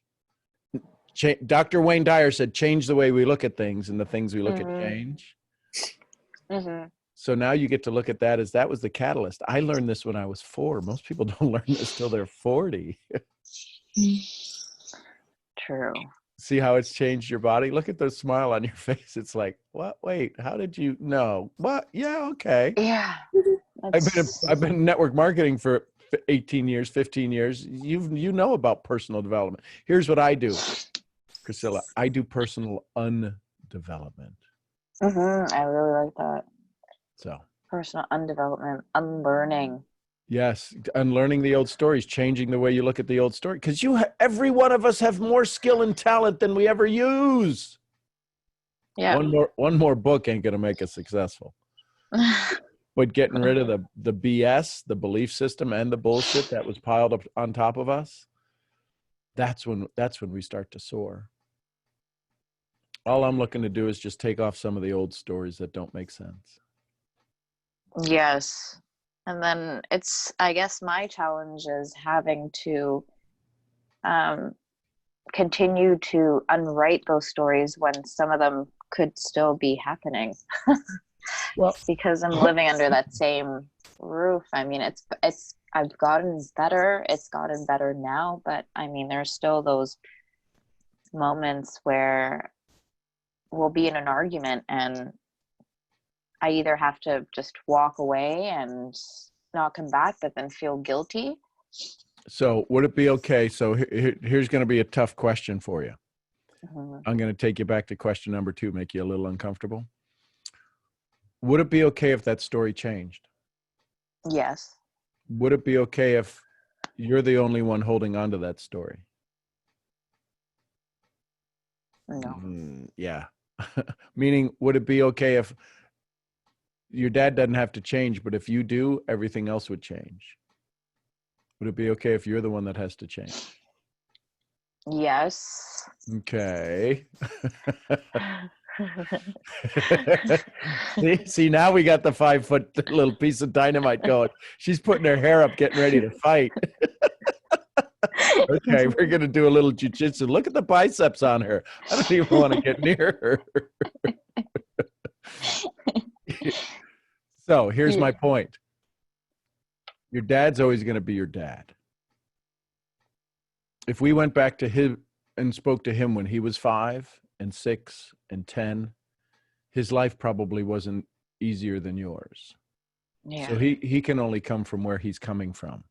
And what he knows. Exactly. So let me ask you this question. If yesterday was the last day you spoke to your dad, would there be things you wish you would have said to him? Now again, yesterday can't happen. It's already passed. And so we can't go back and he's here. But if yesterday was the last day he was here, would there be things you still want to say to him? Yeah. Okay. So let's get very clear, Priscilla. Every time he speaks to you, are things he is the only way he can love you. It may seem crazy, but if you listen to it as love, and when he argues, you get to hear another argument. Because there will be one day where it doesn't happen anymore. I know, that's what's been actually on my mind It's So, really interesting you're pulling on this.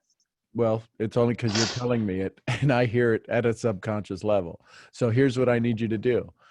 You're probably, so tell me your background. Is it what nationality is it? We're Canadian, but we live in Toronto. We're Filipino. Okay, I was going to say Filipino. Good, Mhm. because I have a lot of very good friends. So hugging isn't a huge thing, Uh-huh. but find a way to hug your dad. Because here's the only thing you can do, Priscilla, is you can give all you can. What he does with it, that's up to him. But this whole idea, when he starts going, does he yell at you in Filipino or does he yell at you in English? No, we're very, very Canadianized. Okay. Our Okay. parents came here when they were very young, like 3 or something like this. So could you imagine his story about how every time he did something, his parents would say, well, back in the old country would be right. And so, Yeah. so just be, Oh, I know. yeah. And you've heard the stories. When I was little, it was uphill both ways to school in 7 feet of snow. Yeah. So Yeah. I would listen to him with the intent to say, this is the man who's made my life possible. Mm-hmm. Yeah. And follow me on this. Now here's another scientific story. When your dad has a not so good day, you don't even have to be around him and you feel it. It's called quantum entanglement. So you don't feel good, Maravik doesn't feel good. When the two of you have bad days, both of your energies go back to your dad. Both of your energies go back to your mom. This is how the two of you can pick up the phone and go, I was just talking to you, and you finish each other's sentences. Yeah. Because you're connected. This is why you order the same food on the same night. And you ate that last night? I ate that last night too. You're laughing because this is true. You're like, does he have a camera in here? What the hell is going on? This is getting freaky. Plus, again, the Filipino heritage. Anybody who has strong cultural heritage like that, because it does come from your great grandparents. Everything you've done is passed down. So I say all of that to say this: love him. When he starts getting, and you feel yourself starting to get agitated and getting frustrated, go, you know what? I have a choice. This is the best he's got, because in the resistance comes more resistance. Oh, yeah. And again, you're Maravik, how tall are you? Are you like super tall, like 5 foot half inch? I am 5'2". Wow. Oh my gosh. You're like a giant. Compared to my sister, yes. Sometimes Yes, I exactly. feel that way. So I say all of this to say this, ladies. The reason that you showed up on this call and the two of you are having a conversation today is a little bit for you, but for all of us. There's women on here who have sisters that haven't talked to their sisters. There's women on here who wouldn't know even how to have a conversation with their sister. Yeah. And what you just did this morning, Maravik, coming on here, telling your story, and Priscilla, your first time here. You and LaToya should get together. She's the first time on the call too. My point is this: you have literally changed the world, and I need you to hear that. Women, there's a ton of women on here who have had dad issues, and some of them would sit here and have a conversation with you and say, "You still got your dad." Right? Yeah. You are strong women. You're humans first. You are so strong. The connection the two of you have to each other is wildly strong. There will be a day your dad won't be here. I don't want you to shed a tear because of something you didn't say. So when he starts to go off on himself, just picture him, do you ever see Charlie Brown? Yeah. You ever see when the teacher talks? Right? Just let it be like that and smile at him. Now, he may get mad that you're smiling and you go, why are you smiling? Well, because I love you. And I know that's how you love me. Oh, you're crazy. And he'll walk away because he won't know what to say. But I promise you, it will change your worlds. And you will be able to, because you're his little girls. I was 32 years old and my mother yelled at me one time. She said, well, I was running 7 businesses at the time. One of them was a steakhouse and she was out back and I saw her getting in her car and she looked at me. She says, why don't you get a job? And I'm like, what? She goes, well, you work here or you work over there, you work over here. And she was pointing in all of the directions that my businesses were. I had 7 different businesses. And I laughed. I just laughed. I go, get a job. I'm running 7 businesses, 100 employees. What do you mean get a job, lady? And all of a sudden, it was funny because I realized that I was her baby. I was 32 years old and still her baby. You're still your dad's babies. You're his baby girls. And the reason he treats you like 5 is because he can't protect you anymore. And that was the only age he could protect you. Right. So that's all he's trying to do is protect his little 5-year-old girls. But he sees you running corporations and organizations and doing things and having children. He's freaked out. Every day is this new freak out. Oh my God. Now what are they going to come tell me?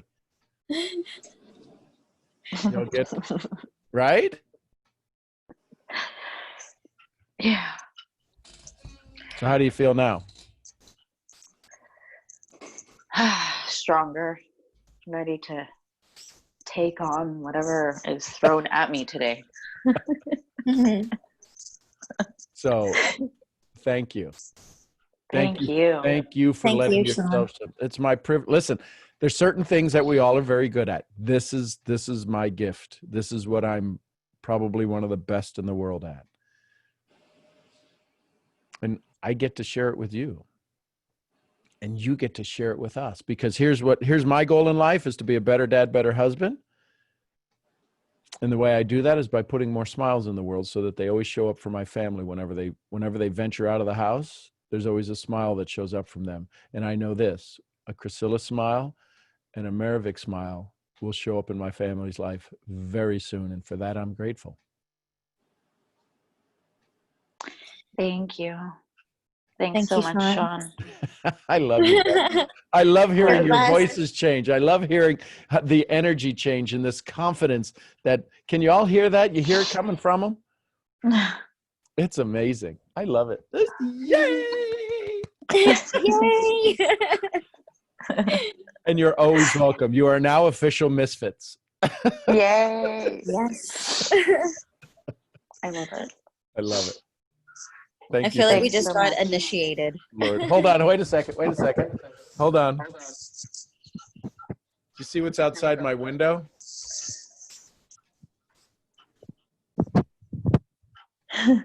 Wait a second. I gotta get. Oh, here. Wait there. There it is. Yeah. Aw. Rhonda Bird Parker. Let me in. Hold on. Let me go let her in. Listen, some of y'all have mosquitoes. I got Parkers that show up. Hold on. We're better than mosquitoes.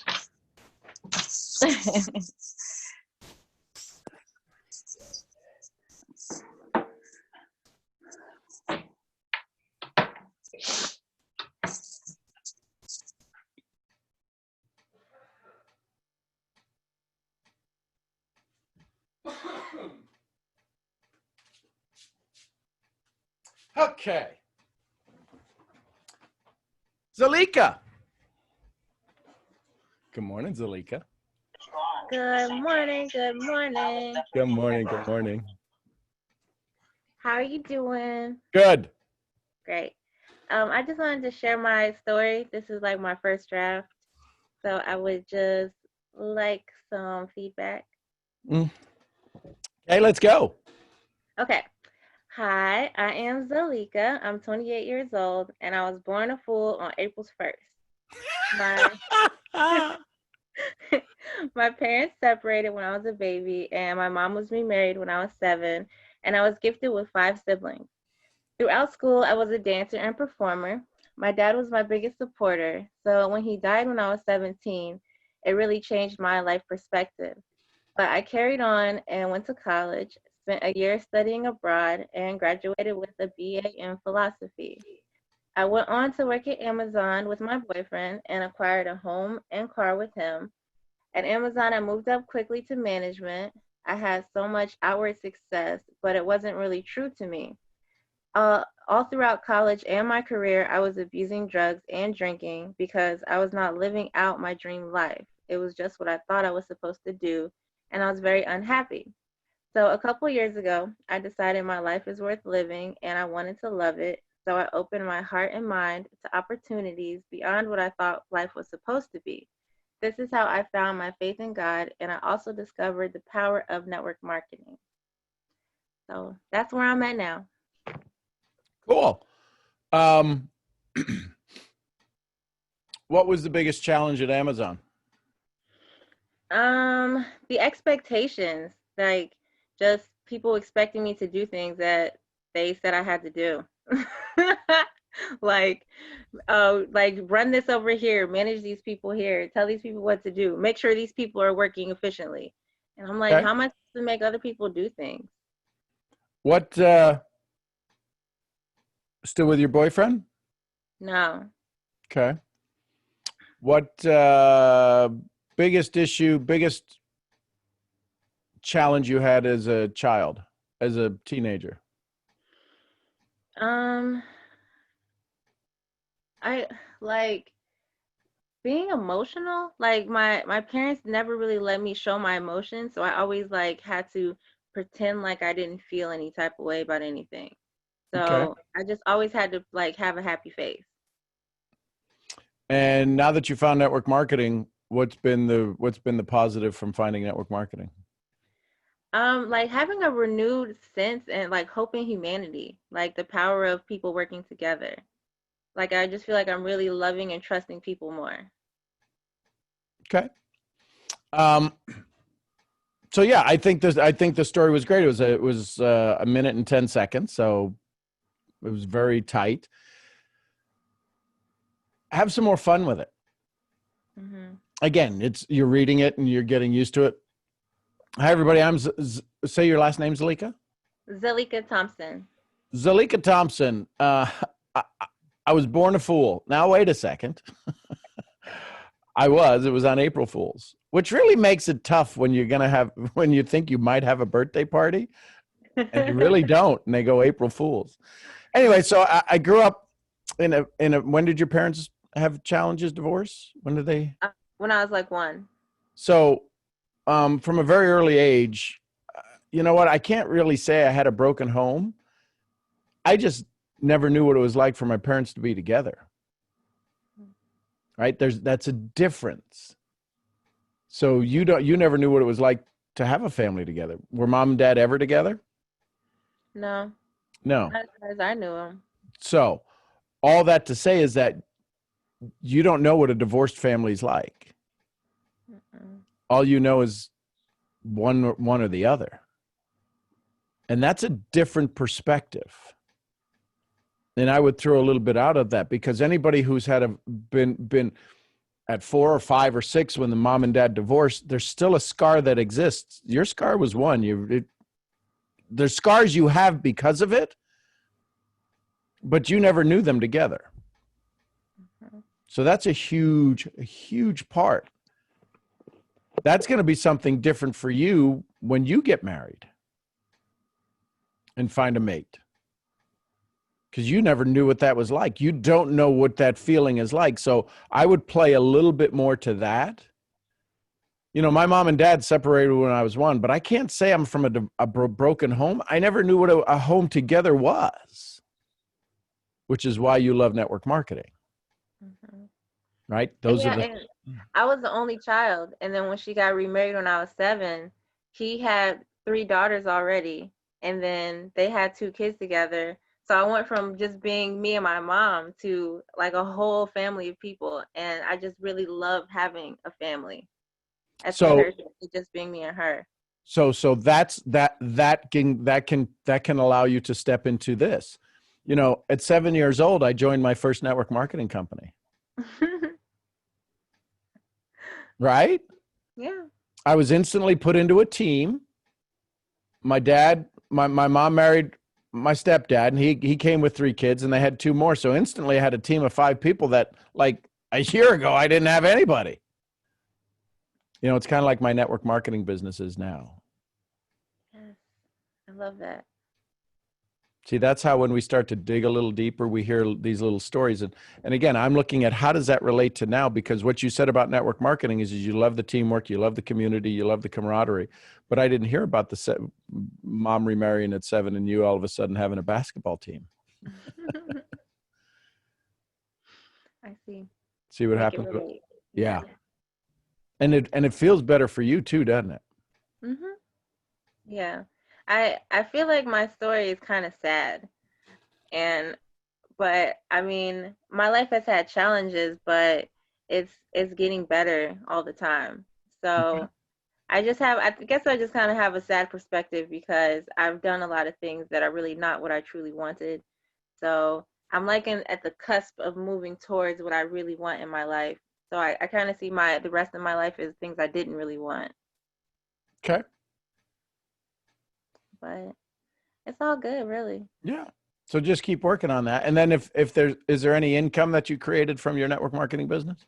Not yet, but there will be. There will be, no doubt. Yes. And here's the thing. Everybody listen to me. Listen to me. I'm going to let you in on a little secret. If you want to know a secret, type S in the chat.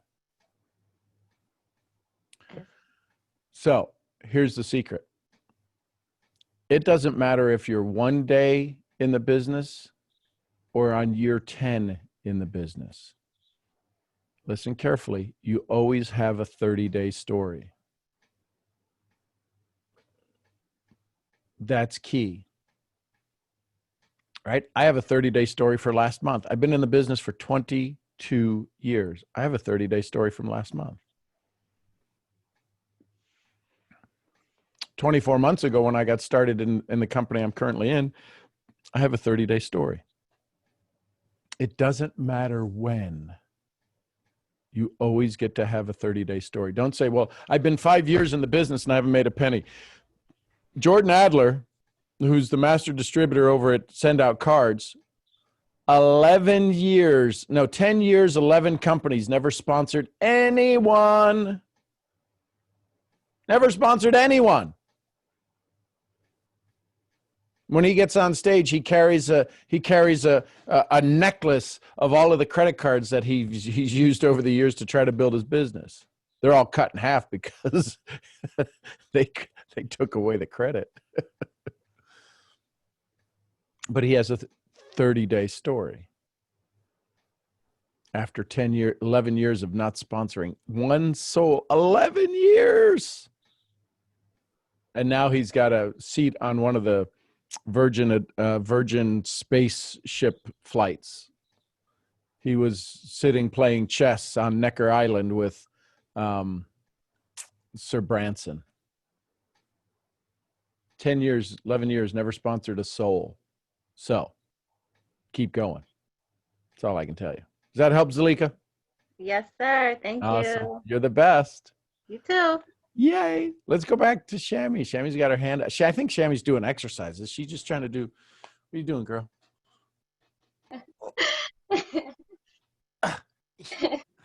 Raise. I wanted to add kind of back to what you walked the sisters through, and Okay. I've seen you do it before. I heard you mention to them that they can kind of walk themselves through that more often.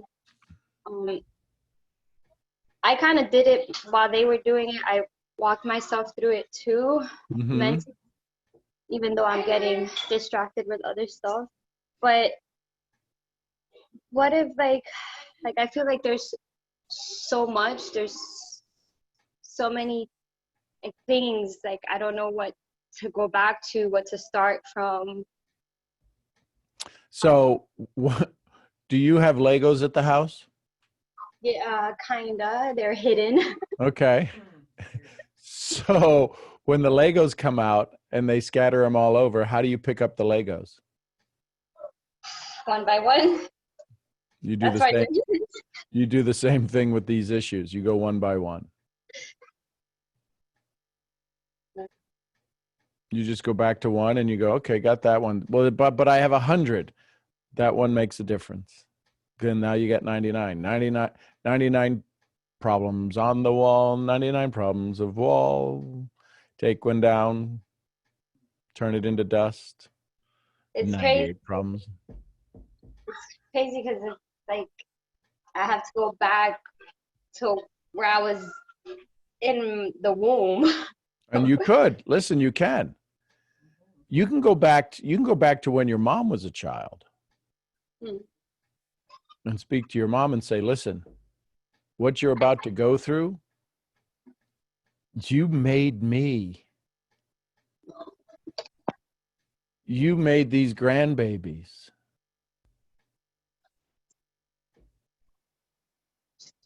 We have this power.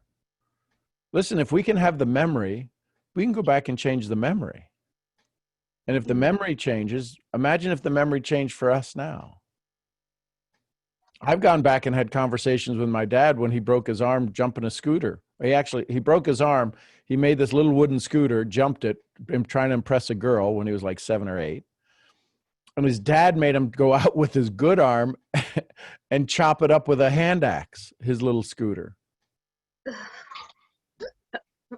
I've gone back to my dad many times at that moment because that scarred my dad. My dad never told stories. My dad always told stories. Let me say this. But there was never a bad story he told.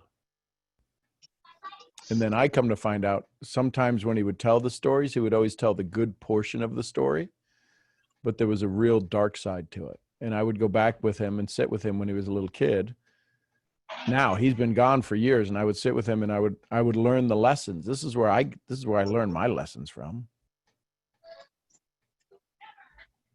So you can go back as far as you want. You can go back to as many avatars as you need to rewire your life. Most people don't want to tell you that because that means you don't need to buy their books or tapes.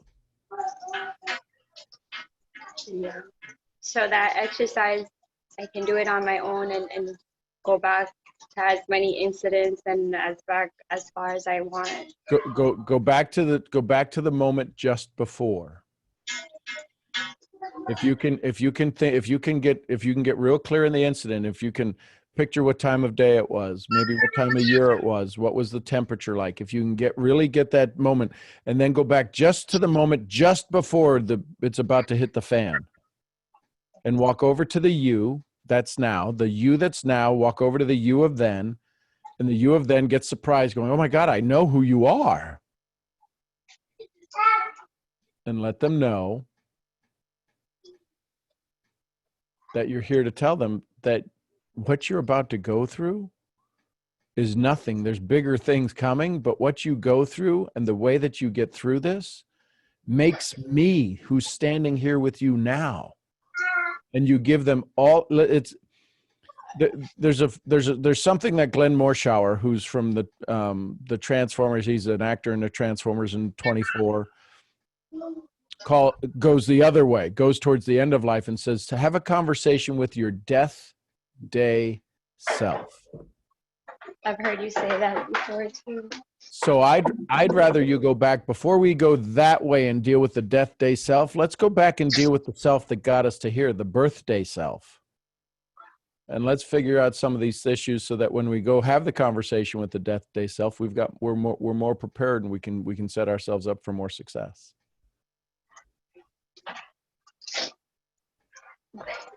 Okay? Yes. I love you. Thank you. Outstanding. Jamie, I love you. Bonus time times 100. I love you too. Well, you sit in the big chair and you wrap it up.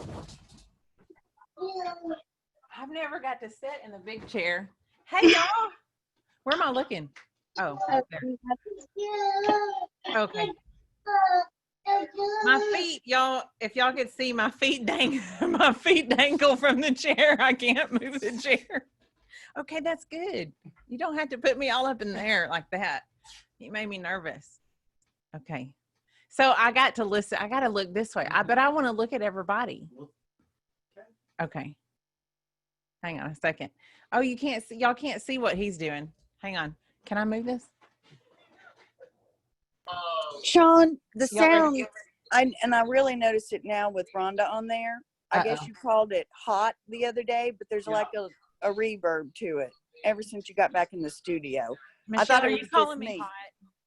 Yes, ma'am. Yeah, girl. You don't even need to be in that chair to be hot either. And y'all, I can't swivel unless I do it with my tippy toes. Like my feet are that high off the ground. It's pretty, and I'm not, hang on a second. Now they're what? Like that high off the ground? So I listened. Oh, is that better? Now I feel like I should talk like that. That made me nervous. No, talk normal because you were hard to hear. So you're good. Okay. I don't know why I'm getting nervous sitting here like this, but I am. Oh, I listened to y'all on the way up, and I think it's real interesting. Y'all give me lots of peace because are you going to take a picture of me with my feet like this? We can't hear you. Y'all give me lots of peace. Is that better? I've got to talk like this. He made it too low. Is that better? That's Yes. better. Okay. He's jacking with me all the time. Now it's in person.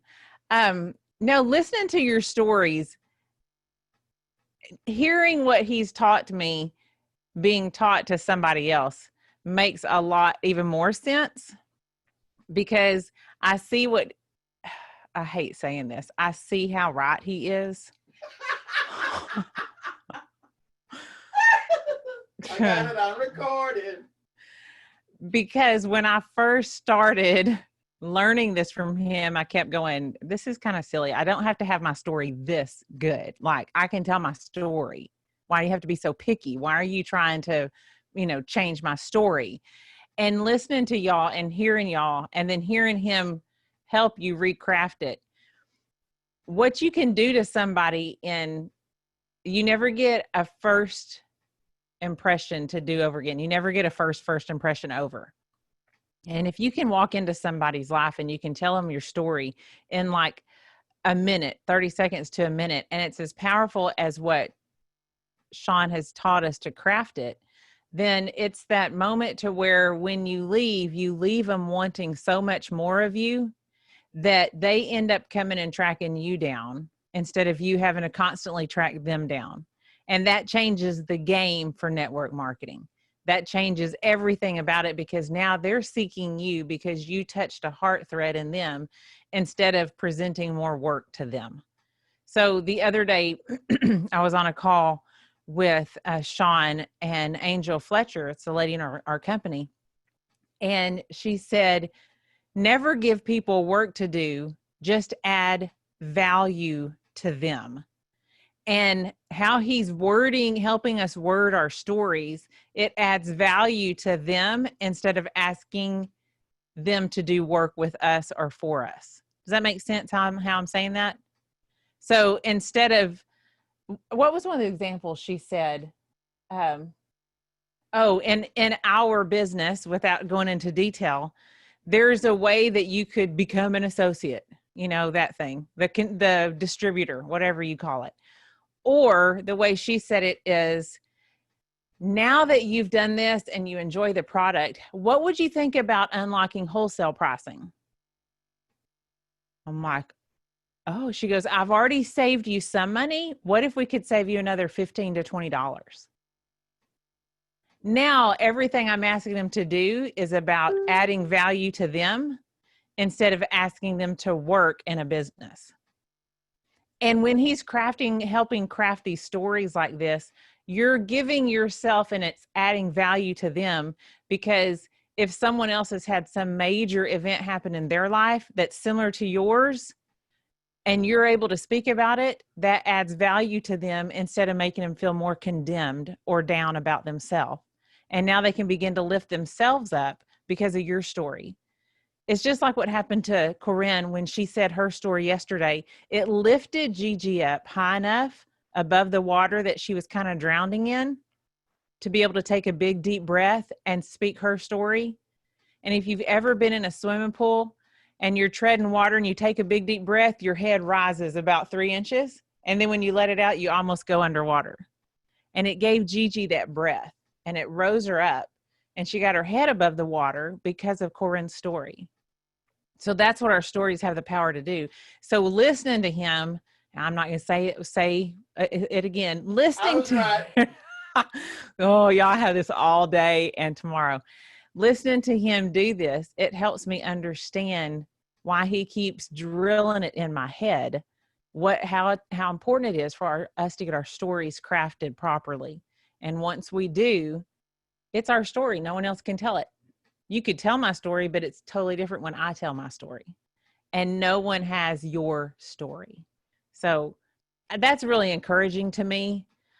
It helps me realize everything I've gone through. Listening to Priscilla and Maravik, is that her name? Maravik, right. At the end, they're going back and grabbing up their past and hugging them and holding on to their little selves. Man, I've learned to do that with Sean now, and I can go back and do that and things aren't near as traumatic. And that helps me get through that story even more. And now I can touch another life that way. So it can get messy. Life is messy. It can get real messy. It's what I've been practicing. And, you know, the mess around you is proof of your existence. And thank God we all still have a heartbeat, because we said it yesterday in the secret sauce, a heartbeat's all you need to go change a life. Now it's just going out and doing it. And the more we listen to Sean and craft our story, the quicker we can do that. And when we exit, we leave them with more. So there you go. How about that from my swinging feet in the chair that he's over here probably recording me from this end. So I've got like camera this way, camera this way. It's a little nerve wracking, y'all. But there you go. I love y'all. Y'all quit laughing at me. Let me give back the big chair. Come get your big chair. Oh, don't put this there. I'll knock it over. And there we go. Is that your coffee? That's my coffee. So I love y'all. I appreciate y'all. And just know that you make a difference. And everybody that shared today, some huge things. Remember this. Misery or joy? We got a choice. And you saw some people take the choice today. I love you tons. I'm Sean Murphy, your head misfit. I'll see y'all where? The next event. The next event. The next event. Love you guys. Love you guys. You guys. Love you all. Have a great day. God bless. Bye. Love you guys. Have a good day. You have a great day. Bye, everybody. Woo. Bye, Sean. See y'all. Bye, Rhonda. That was Roz, wasn't it? Yeah.